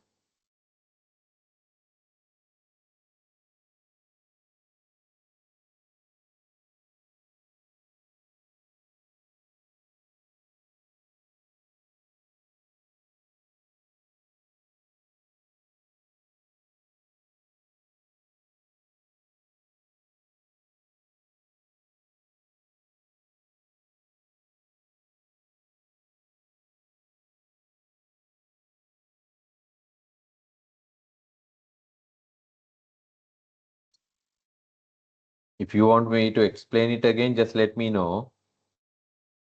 Drop me a message. I want you to get 236.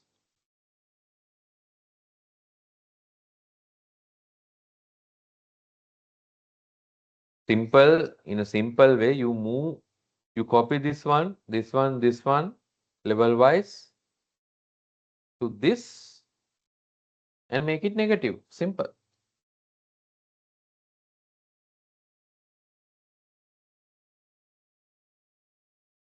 So in a way, it is not that difficult if you understand the principle.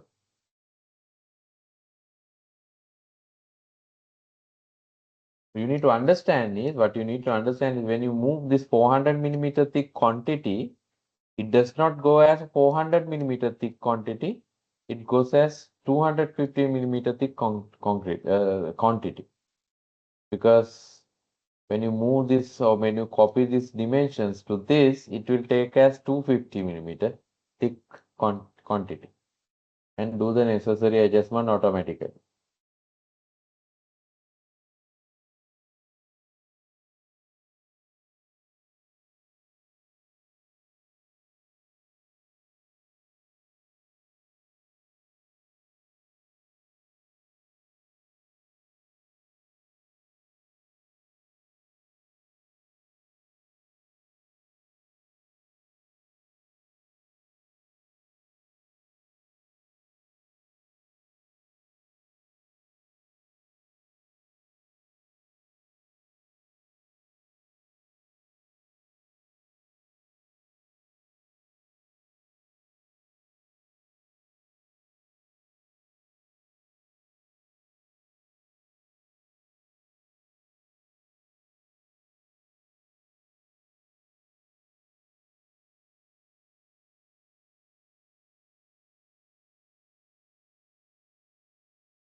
Are we done?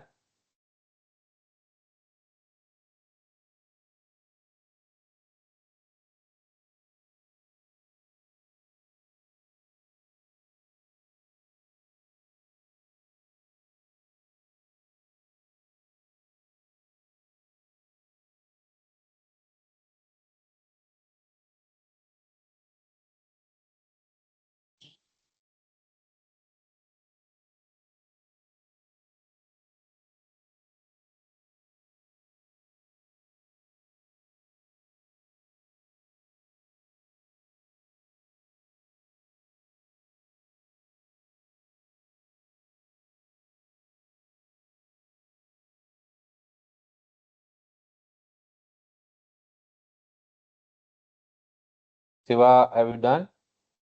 Good.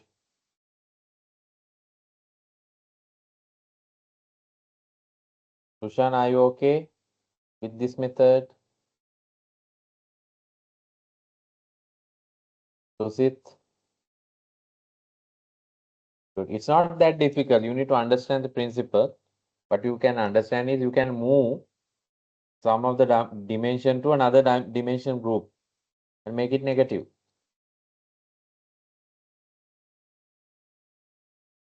For that, you need to go to the breakdown and then make negative.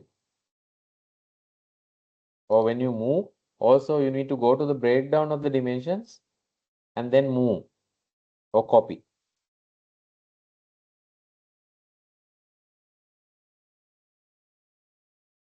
Good.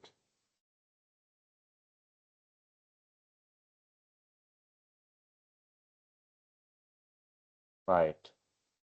Now, let's say if you have a beam column, I will explain something called extended properties, because when you measure the beam, we all know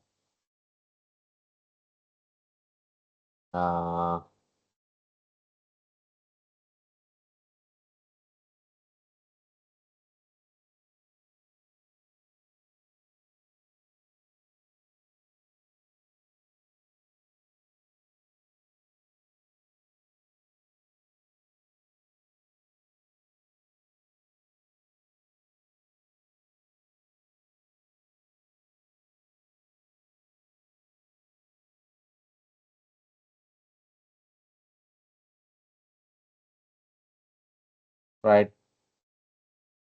Slab beam situation would be like this, right? You have the slab and then you have the beam here. Okay, it's not proper.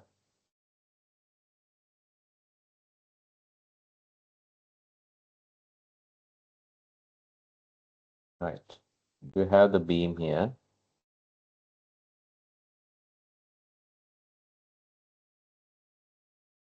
and then, right.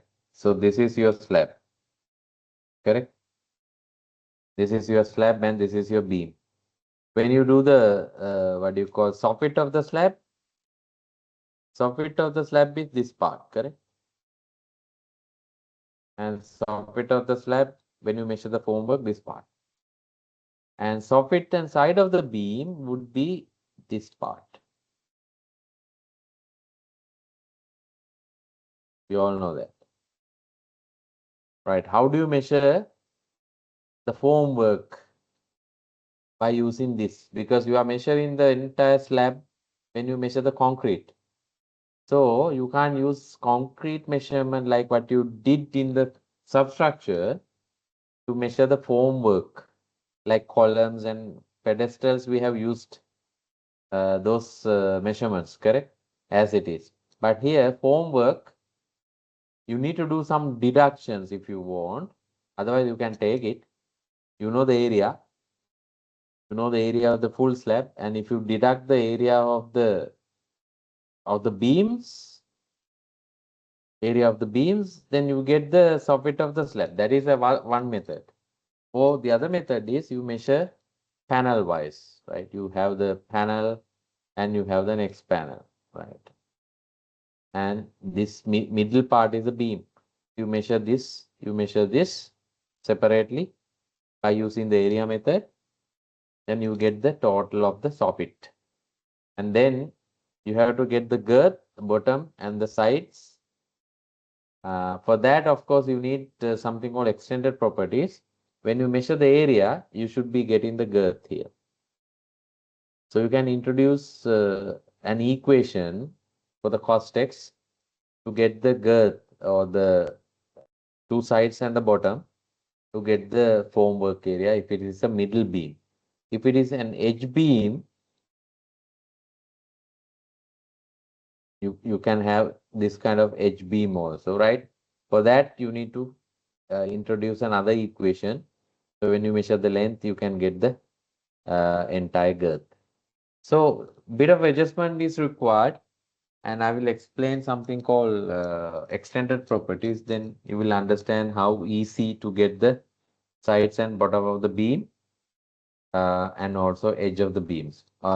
Measuring the soffit of the slab is nothing easy.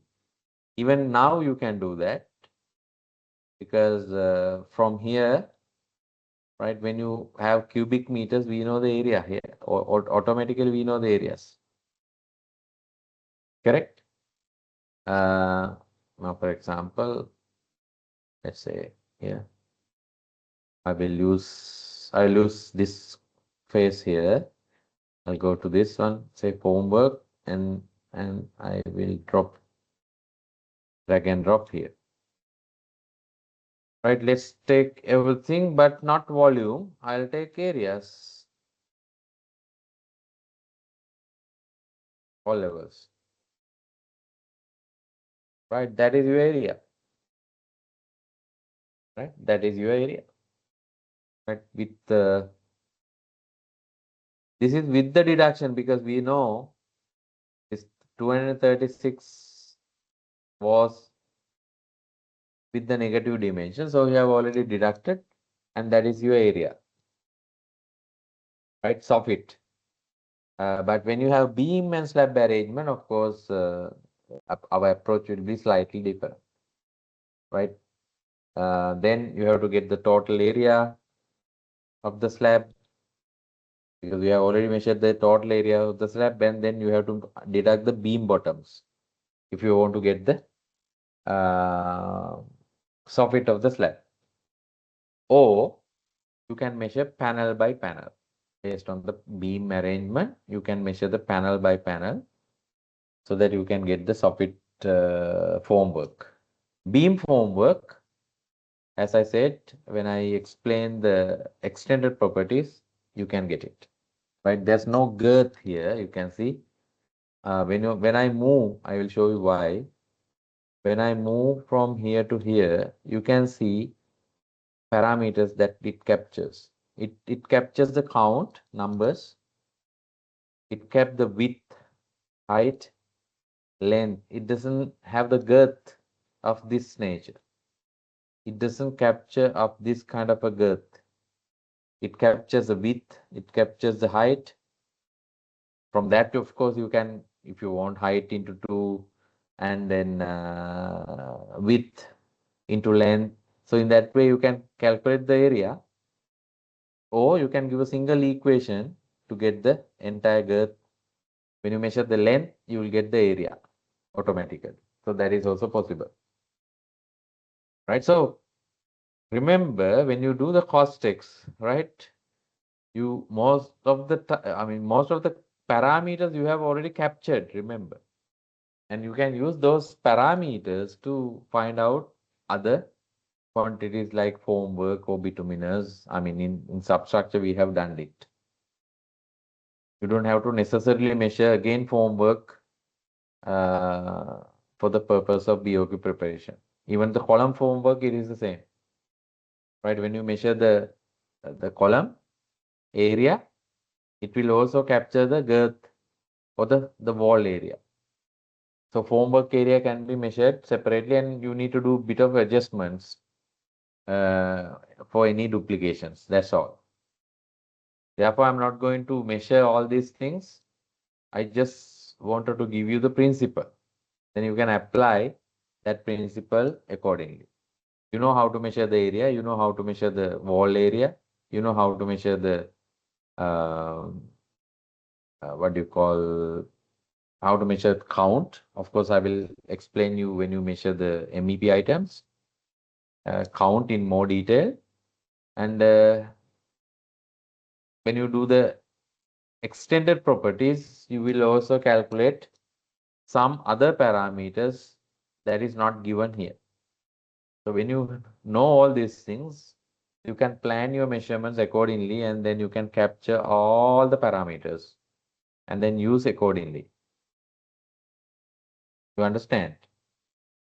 Right. So I'm not going to do this kind of measurement again, but at the end of the session, we'll discuss about staircases, and probably I'll take a small example from this kind of beam slab arrangement also. But for me to do that, I need to explain few things later.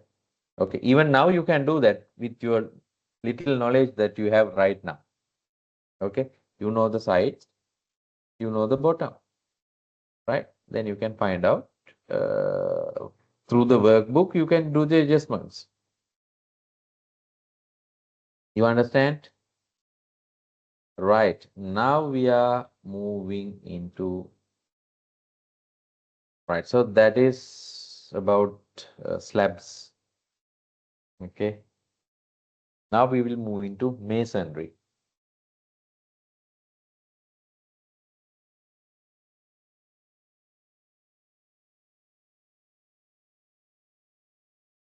Right. I'll open, masonry will look like this. Yeah, you can see here. It will give you the thickness or solid or hollow, or sometimes it will give you the type T1, T2, T3 or whatever. There'll be a kind of a labeling on the floor, and then you have to measure those types, wall types, sometimes fire rated, sometimes non-fire rated, different thicknesses. Right, so let us see the masonry work drawing, okay, and then we'll upload that masonry drawing into CostX so that we can measure some of the masonry walls also today. Right, so let us open architectural PDF.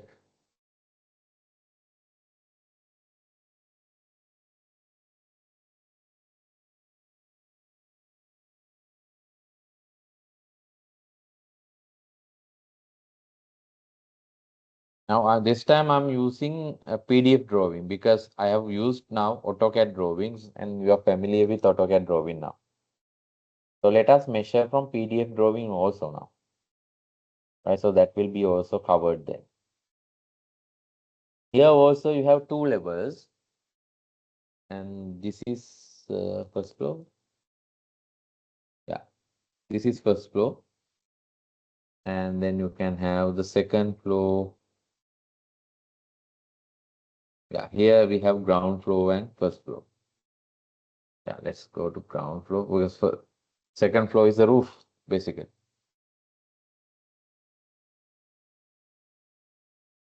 Right, so you can see this is how they have given. It all depends on how they have given the details on the drawing. Sometimes they give kind of a labeling here. Now here you have wall type 1, wall type 2 and 3. So you also can measure wall types in the BOQ, or you can measure thickness wise. So in this case, let us assume you have to measure wall types, type 1, type 2 and type 3 and so on. And I'm also going to upload these two drawings now in order to measure the block work and also perhaps the windows. Right, so let us add these two drawings now. Let us add these two drawings. Just follow me.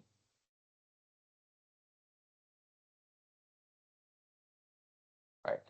If you want to add, of course, if you want to measure, you need to add first.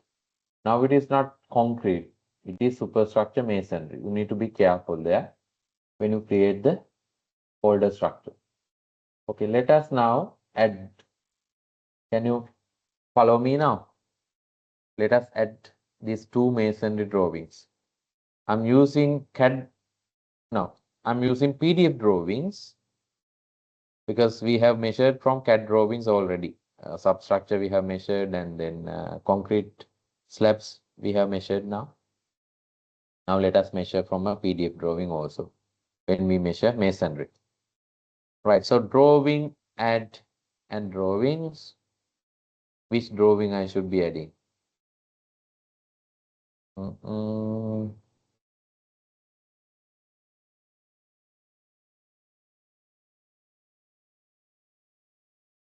Right, go to your drawings folder. Drawings and BOQ, Muscat Hotel, architectural. I go this time PDF. Let us assume, sorry, let us add 201 and 202. 201. You can't select 2 right here. You can't select 2 because you can understand why you have to rename each drawing, or you have to give a name, or you have to define certain specifics. Right, so you select ground floor here, open. Okay, because of this name ground floor plan, you can leave it like that because this is good enough. Base unit of measurement, millimeters, leave it like that. And it is not superstructure concrete anymore. Now I'll make it to superstructure masonry. Then it will not be stored under concrete folder. It will be stored under masonry folder. That's why. So I'll make it insert. Now you can see here, the masonry folder is created. And within that, I have ground floor plan. Right. I'll do the same thing for the first floor. Add first floor. 202 is the first floor. And I have created already the folder structure called masonry. So I'll leave it like that. So you can see I have added these two drawings under masonry section or masonry subfolder. Can you do that quickly? And then you all know what to do next. You need to calibrate. You need to calibrate. Can you do that quickly? Add these two drawings and calibrate.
So as I explained earlier, PDF drawing, you can use the scale.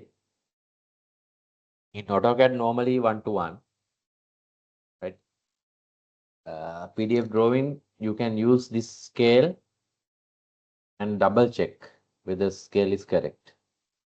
So let us quickly do a calibration. So let us do a x-axis calibration from here to here. Yeah, it's the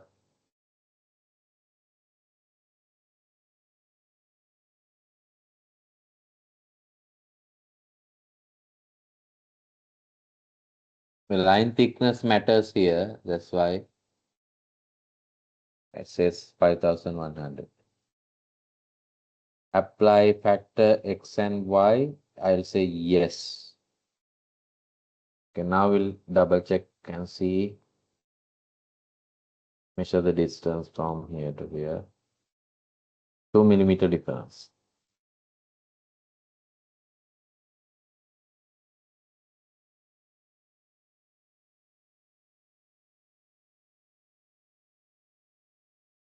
Yeah. 5100. 102. So there's a slight difference. So I'll reset calibration. I'll use the scale. Right. Calibrate x-axis.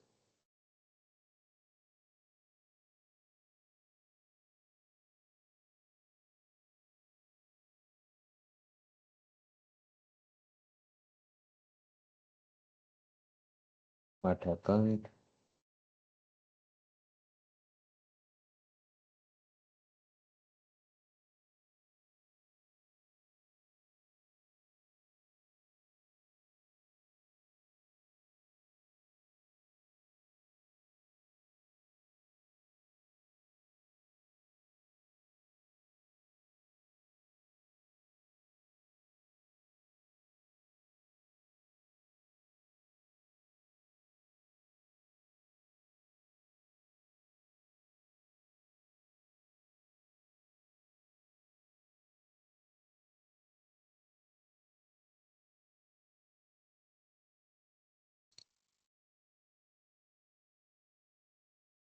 Right. Let us check here again.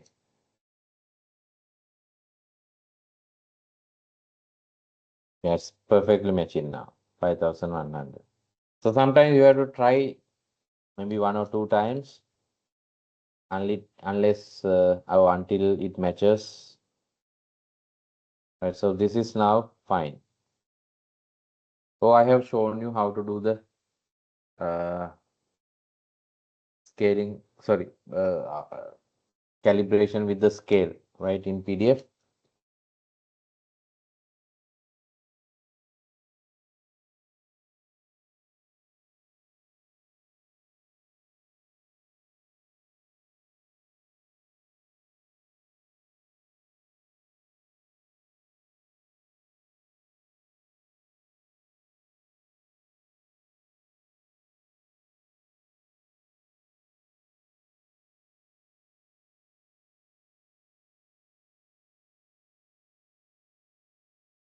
And from here also you can give the scale. Can you remember?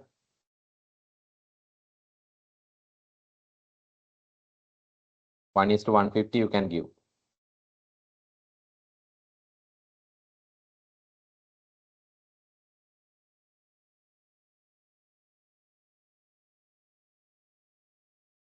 When you add the drawing, you double click on that. And here itself you can give 1 to.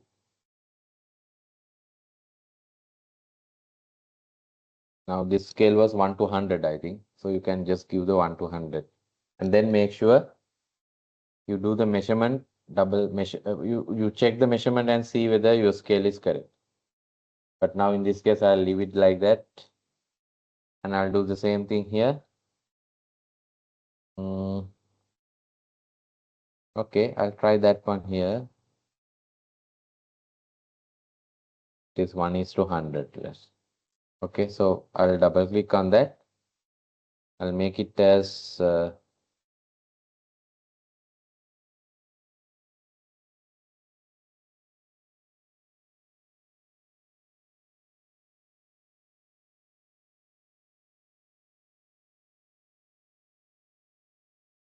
1:100.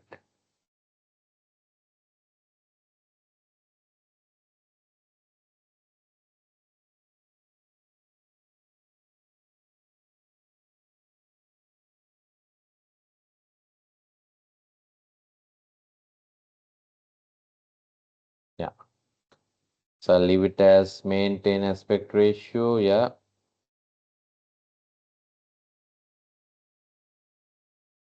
As you can do it here also, 1:100. Vertical. Unlocked. Or you can even leave without locked, but then update.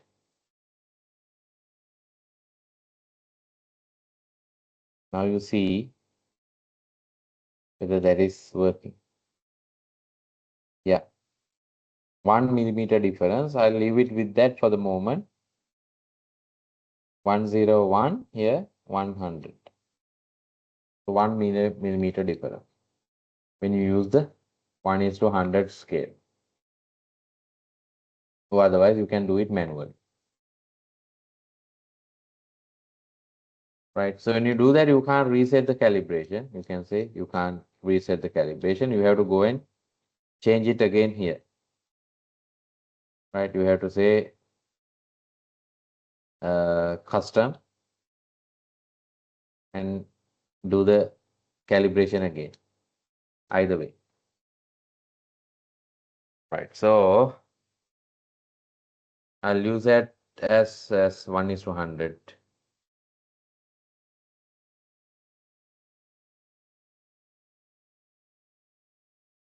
And say update. And it's good enough.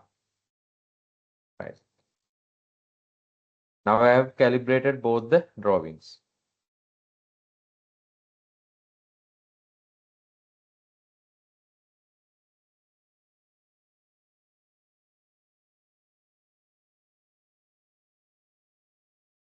Right.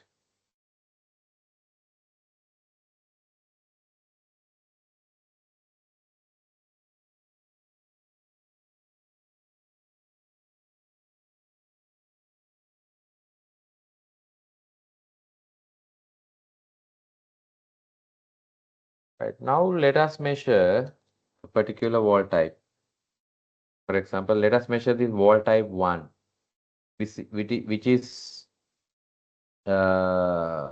essentially a cavity wall. You can see here.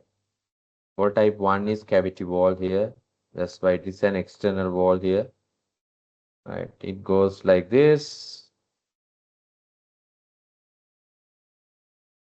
And it's up to here. So I'm not going to measure the entire thing.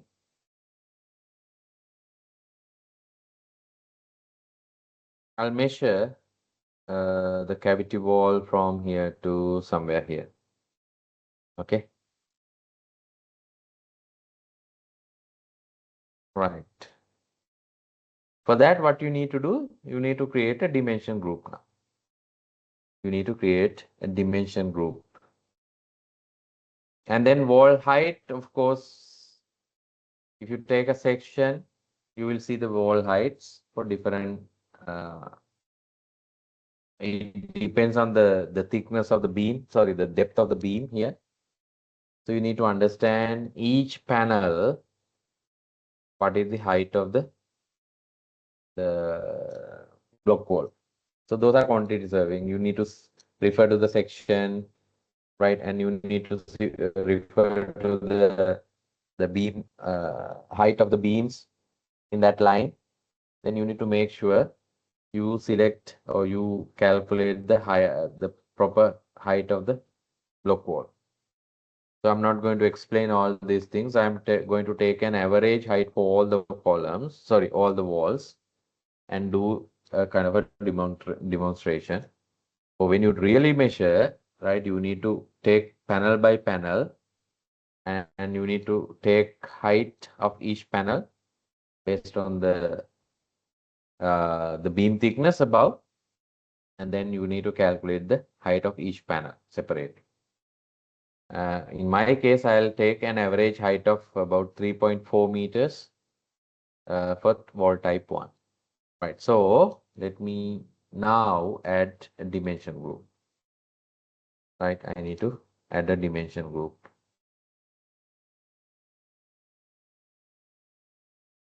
It seems like I can't add more than 3 drawings. I need to delete.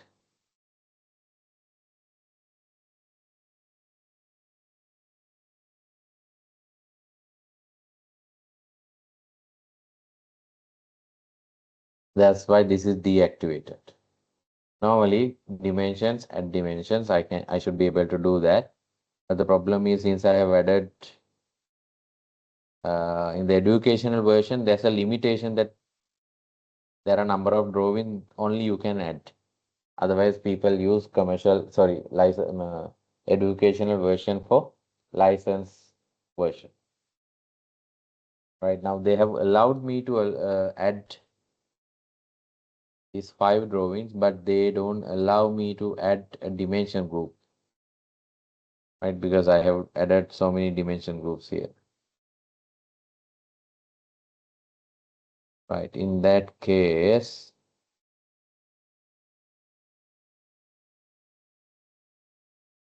let me close and come back and see if it works.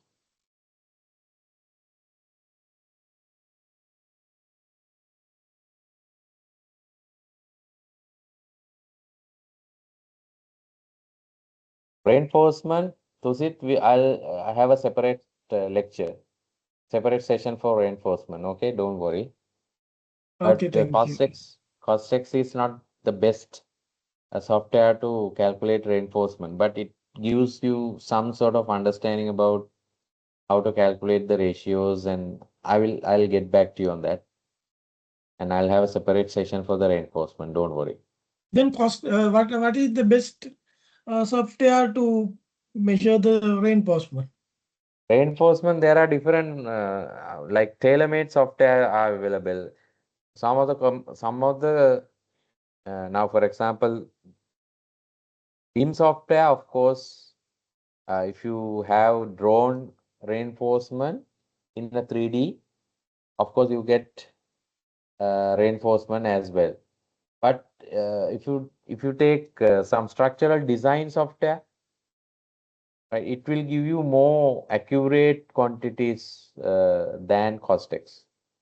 So what I've seen from industry, there are people or there are products available. They are not standard products. Sometimes they have created their own programs, contractors, to measure software. Sorry, to measure the reinforcements. And they will also create bar bending schedules automatically. And also they will give you the weight of each bar and then the number of tonnages and so on. So it is mostly design related softwares. Uh, Structural design, you have SAP, right? Yes. So that software will give you more accurate quantities than CostX. I'll tell you why when I explain reinforcement through CostX. Okay. Good. Right now, let me see whether I can add another dimension group. Yeah, okay. There has been some issue here. Now it's okay. So I have added these 2 drawings masonry. Now I'm going to add a dimension for type 1 block work. So what I do is I add dimension group here called type 1. Okay, for type 1.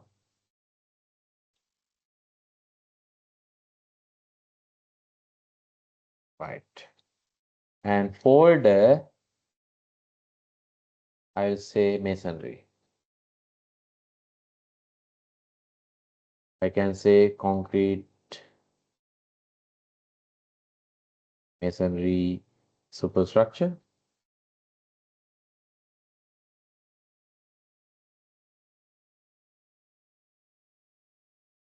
Measurement type, I'm going to measure the length. I want in square meters, correct? Normally that's how you do. You measure the length on the plan, but you get the wall area. So default display is wall area. Because as I said before, I'll show you how to do that. When I use a length, wall area means the surface area of the wall. When I measure an area, like a column, wall area would be the formwork area, right? Girth into the height. So you need to understand that difference. So since I measured, my measurement type would be length. So in other words, I'll be measuring the length of each wall so that CostX will give me in square meters, which is the wall area. By default height, I'll make it as like 3.4 for the entire thing, right? I'll come back to default offset or default. Yeah, that's all for the moment, right? So say wall type 1, masonry superstructure, measurement type would be length.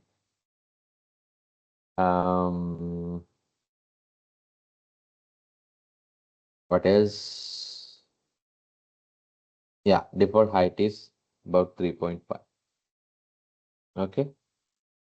And if you want, you can say masonry, superstructure, external or whatever. Anyway, since we are measuring wall types, you don't need to go into that level. Yeah, select. Now, if you want,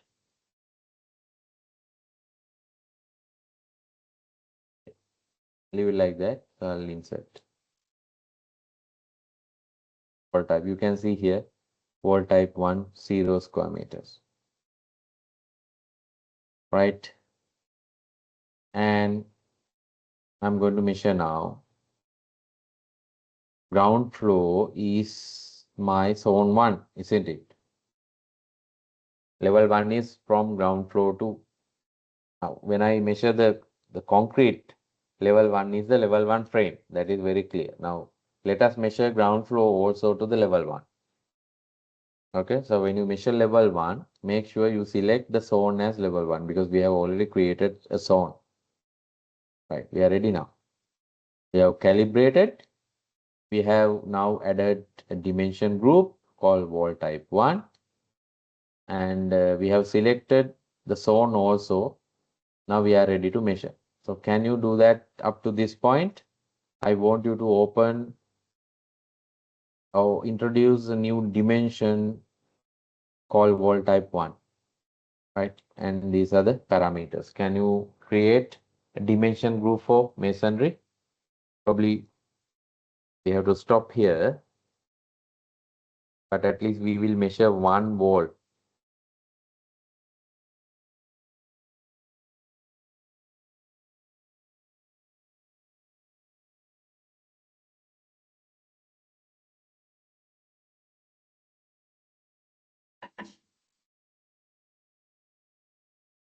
Keep these parameters. When you created the dimension group, okay? Wall type 1, folder structure, you can say masonry superstructure. Measurement type, you are going to measure length, but your output should be area. And we call it, it's not the area, it's the wall area. That is length into height. Default multiplier, if you want to make it 2, you can make it 2 because if your building is symmetrical and you are going to measure one side, remember, you can use this multiplier thing. You can say multiply by 2. That is another interesting feature. Let's say you are measuring this part and that is very similar to this part. You will only measure this part and you can keep your multiplier as 2. So the quantity will be doubled. But you need to be very careful, right? The building has to be symmetrical in that case. I'm not going to use multiplier for the moment because I'm going to do only one side of the building. Right. So, okay. And keep the default height as 3.4 for the entire thing. Right. I'll close this. Right. So, we are going to measure this.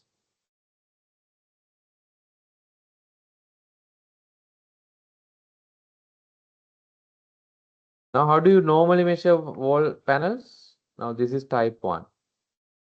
Right. When you measure, now normally you measure the masonry along the center line, isn't it?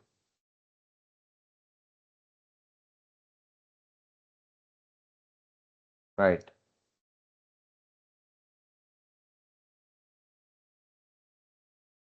You can use a point mode. Now you're ready to measure. You can use, you have selected the wall type 1 and also ground floor, and make sure you have selected the level 1 zone level 1. Otherwise, the quantity will be stored somewhere else. Right? When you prepare the BOQ, like what happened um, in the concrete can happen. Sorry. Now, this is the wall type 1. So normally walls will be measured from column to column, isn't it? Normally column to column. In this case, this wall to this wall, this column here. So you can use the point mode, right? You can use the point mode, right? And you can measure from here to here as 1, right? You get 11 square meters automatically. You can see the length is 3.14. Height I have defined as 3.4. The wall area is given as 10.67 automatic. Now we know we have a window also. I'll come back to that in a minute. But what happens? Okay. And then from here to here, you can measure again.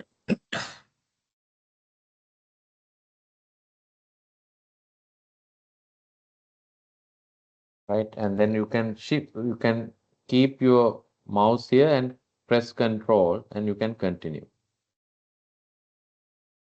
If you want to continue like this.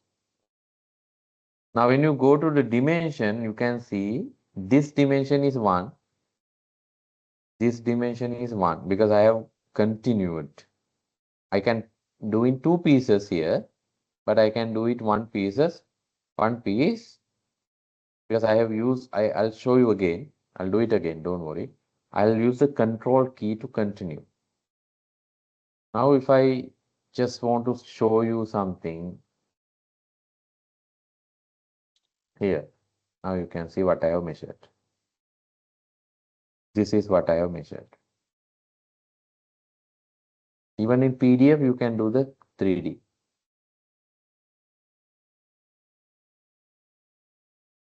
Now, you can see this is the column and this is the wall height, right? And this is the corner, right? You can keep on measuring and you can then produce the 3D view as well. Now, let's come back to the window deduction, but let's measure everything together now. I'll go back and I'll redo it. Control Z, Control Z, Control Z, okay?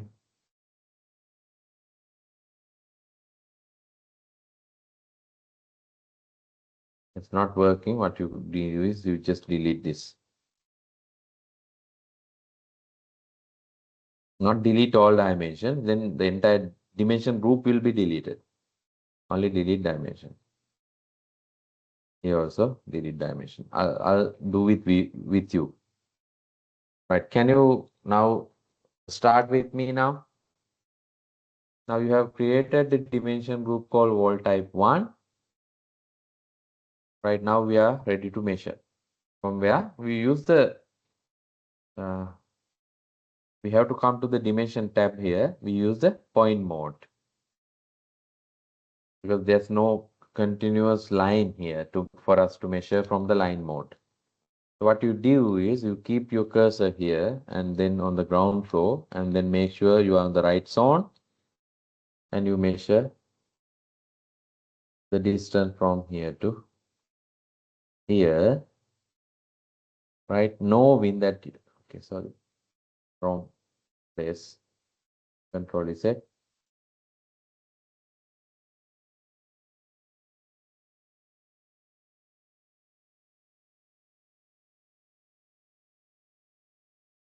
Yeah, right. When you click on that, you will have a simple one, and then you go to this one from here to from here. And if you think that you need to continue, I'm not going to do any deductions or any adjustments. When you really do it, you can do it, right? I'll assume that this T1 is continued from here. So even when you click, it will take as a one measurement here. But if you want to like continue, you keep your cursor here. Now you can see it's like locked. And then that time you press the control. And then you just continue. Continue up to this. And it will take as uh, one breakdown, one wall if you want, one dimension. You can just continue with control key. Keep your mouse here and then it will be like locked into that green circle. There you press control and then it will continue. I'll do it again. I'll do it again. I'll start with this.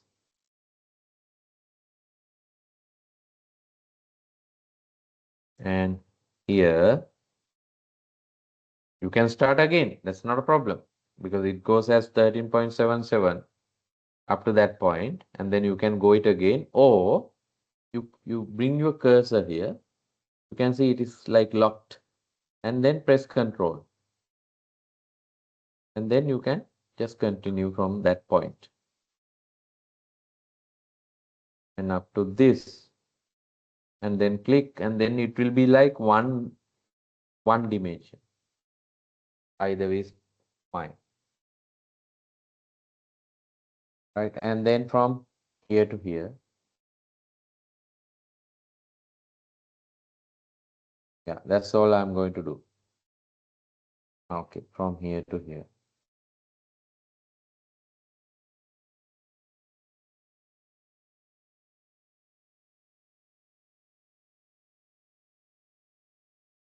I'll measure up to this point. Yeah. And I'll have 89 square meters, but we know we have to deduct a window, right? We have windows altogether. So we know now we have negative dimensions. We can use negative dimensions to deduct these window openings.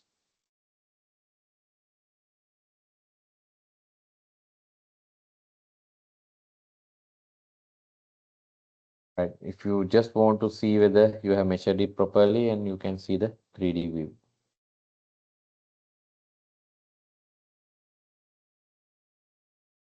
Yeah, you can see here.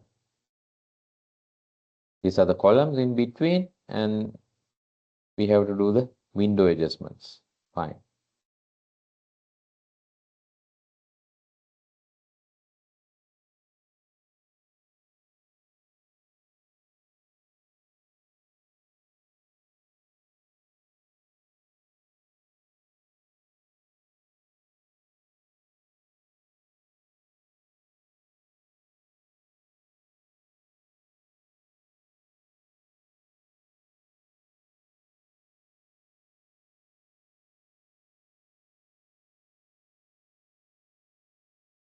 Right.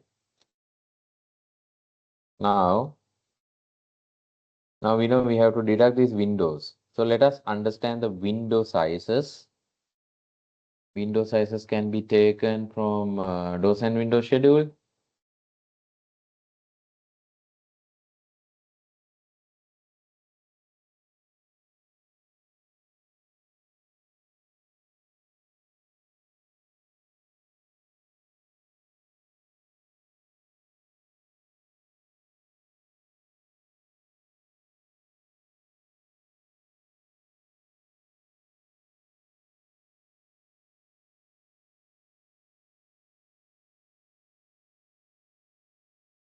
Uh,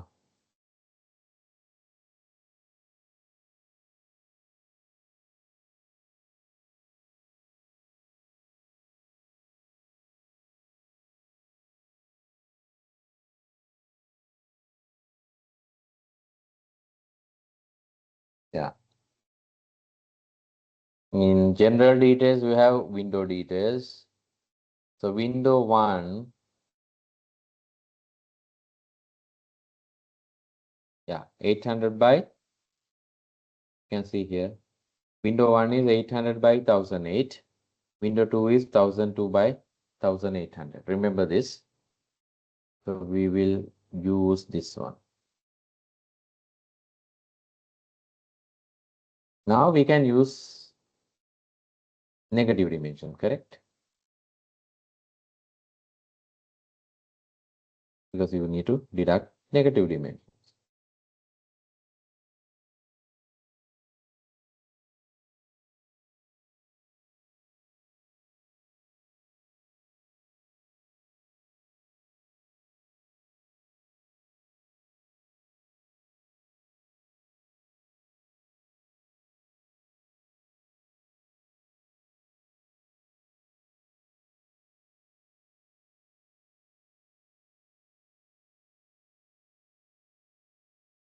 Right, so we have 89 square meters.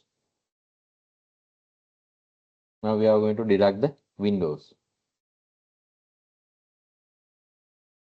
Window 2 is 1002 by, window 2 is 1002 by 1800. Fine. How we will do that? You can use the negative dimensions. Okay. Now you see what happens when you use the negative dimension. So this is negative dimension. Okay. And this is a negative dimension. We have to just deduct. That's another method I will explain. This is a negative dimension. This is, sorry, that is W1.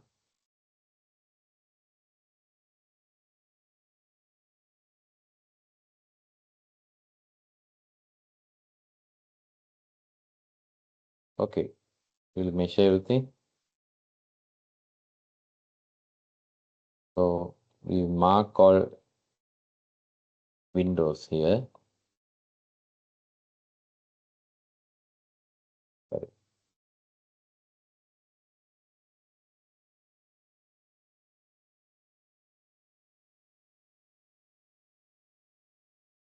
Right. So we have deducted all negative dimensions. That is the window openings. You see what happens when you put into the 3D. Now, what I did was I have taken all the masonry and then I have taken as negative windows as negative dimensions and deducted it. But you see what happens here in the 3D. I'll select everything.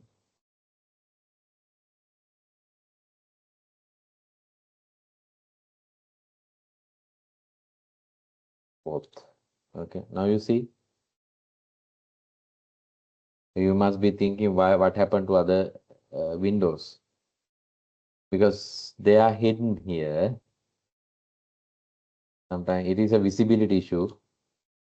You can see sometimes the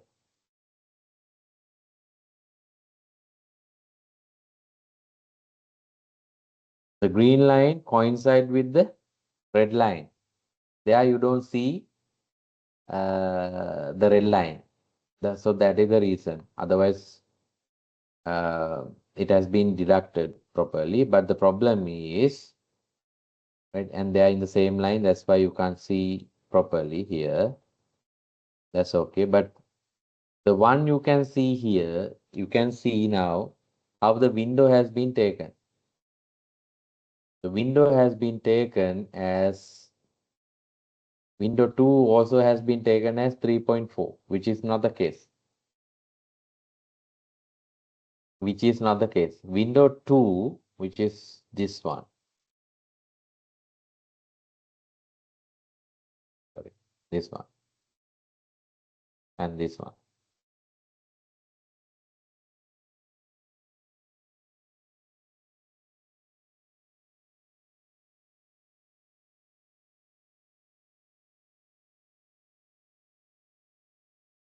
Yeah. This is window 1 and this is window 2. Correct? Now you can see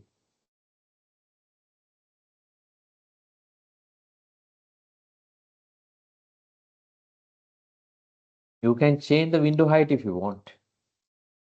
There. When you do the normal deductions, the default height is taken as the window height also. Now we have to come to these windows and then change the height. Then only you will get. Okay, how do you do that? You come to the breakdown. Okay, this is W2 and this is this. And you double click on this. And now you can see here, you can change the use default height. No, I don't want default height. Window 2 is length we have measured, no problem.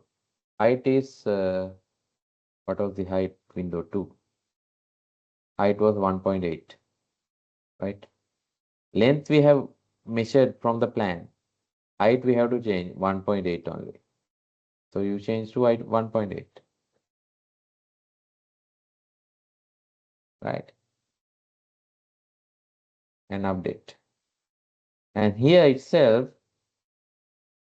let's say the window is at a particular height. Offset also you can change, let's say 1 meter above the ground floor. Sorry, the ground level. Normally window is not on the floor level. So offset also I'm giving 1 meter and see how it will look like. Right? You don't see this one because of this, and you see this one. You change this one also. Again, double click. And default width is, sorry, 1.8 height, and offset was 1 meter. That is to see the 3D, that's all. That's all. Update. I just want to show you now 3D, and you see now window. So you have to deduct normally as windows, and then you have to go to the breakdown and adjust the size of the window. And also the offset. That is just to see the 3D view. Correct? And then I have not done all the adjustments. I have done only 2 adjustments, and W2, this one also W2 you can do, and W1 also adjustment. You can do one by one. Right. And from this one you can, okay, that is also W2. You can do the same adjustment here. There's an easy method, okay? That's an easy method, don't worry. But this one is a normal way. Like here also 1.8. And offset as 1 meter. Update. And others are W1.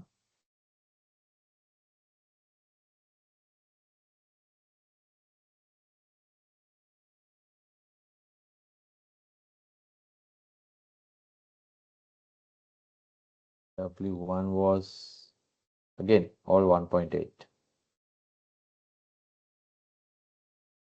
Let's see, we can change the entire thing again or total.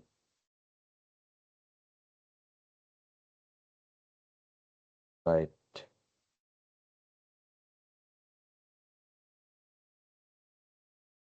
Change height.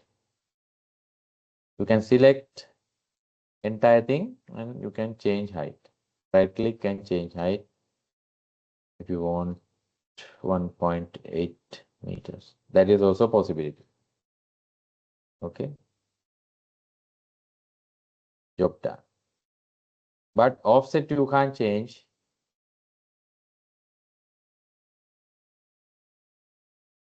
Can only change height. Okay. Okay. Change offset also possible here to 1 meter. You can select as a group and you can see the 3D. Unfortunately, you can't see the 3D because there's a misalignment here on the plan. Okay, I'll put this way. If I move this one slightly.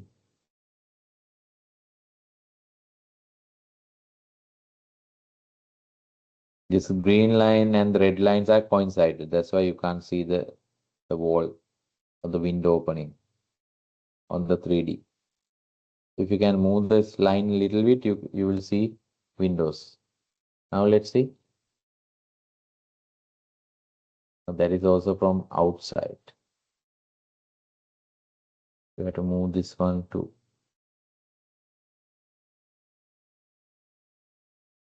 outside.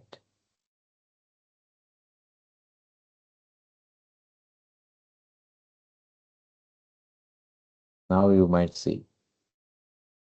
Yeah. They are on the same line. That's why you can't see. Now when you move little bit negative line, you will see the 3D. Right, I can do this one for other windows as well. Then finally, you should be getting about 75 square meters of T1. Right, that is where we stop today. Can you quickly do this? Can we quickly do this? You created a dimension group called wall type 1, and then you measure from this point to this point. We using the line mode, right? You are in the dimension tab. You use the point mode from here to here, and then there to here or here to here. And then using the negative dimension, you deduct the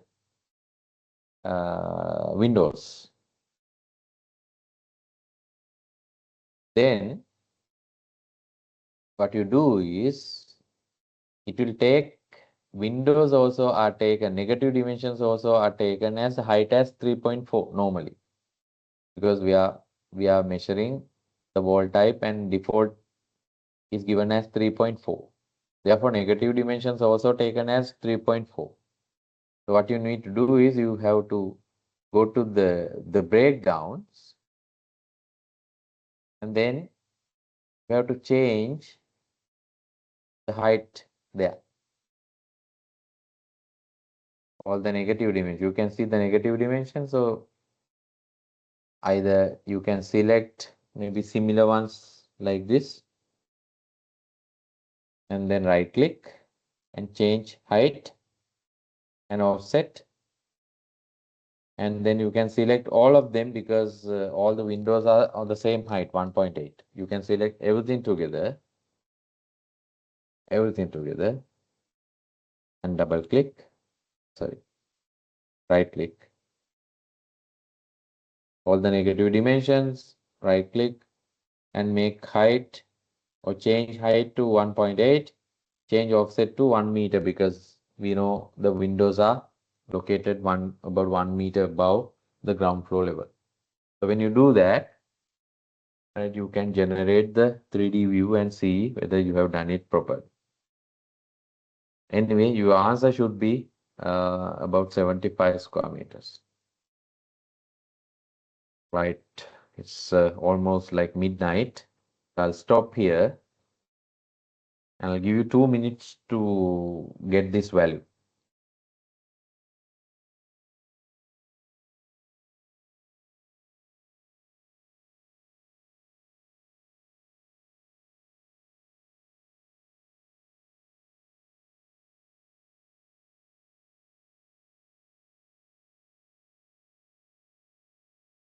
If you have done doors and windows separately, then there's an easy method I will explain you. Normally what you do is in measurements, you measure the doors and windows separately, like W1, how many, W2. But in CostX, you don't normally count the numbers. Counting can be already taken from from the, from the detail that you normally capture. What is important is the area, because that will be important for finishes, and also that will be important for masonry works, because you need to do the adjustments or the deductions for doors and windows opening. So what is important is you measure the areas of these openings. I will show you how to do that. Now for now, how do you do this? You mark the length, but then change the default height, because it's not 3.4. So from the window schedule, you know the height. You can change the height by going into these negative dimensions. One by one also you can do, right? You can do one by one, double click, and then you can change from here, or you can select everything and right click and change the height. If it is a similar height, you can change the height and also the offset. And finally, you should be getting something like that, right? The doors are not visible because they are on the same line. Otherwise, you should see doors here, door opening, sorry, window opening.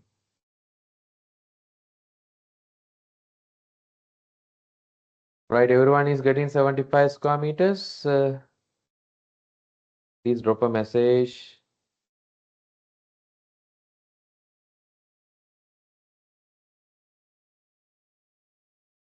Then we can call it a day.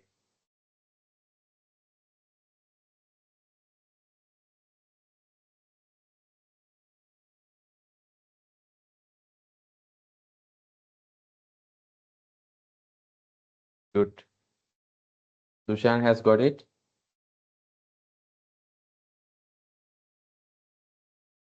Siba, Susit,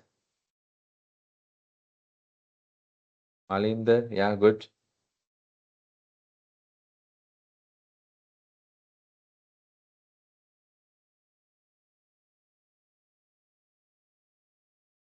Right. So what is important is how this dimension groups will work within within when you do the negative dimensions. Remember, since you are doing all this negative dimension within the main dimension group, the height will be taken as the default height. So you need to do the adjustments then and there. You can do the adjustment in the breakdowns. So we did the same thing with the slab openings. Can you remember? Right, 300, 400, sorry, 400 millimeter thick slab, 500 and so on. That is exactly what we have done. And this is before we measure the windows. If we have measured the windows separately, we can use those dimension groups to do the adjustments, like what we did in slab thicknesses. Same principle.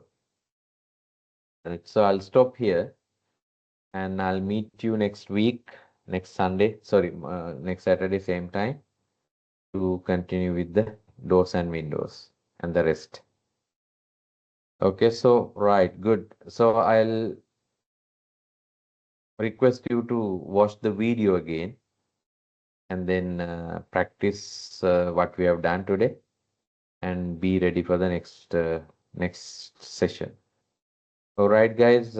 So we are almost approaching the midnight, so I'll stop here and I'll see you next week. Okay. Good night to all of you and take care. Bye.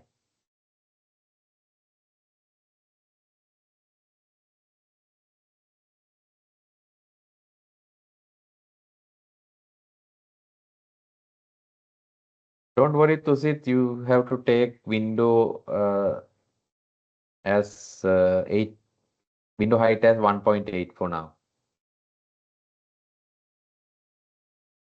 Right. Good night to everyone. Okay, good night. Night.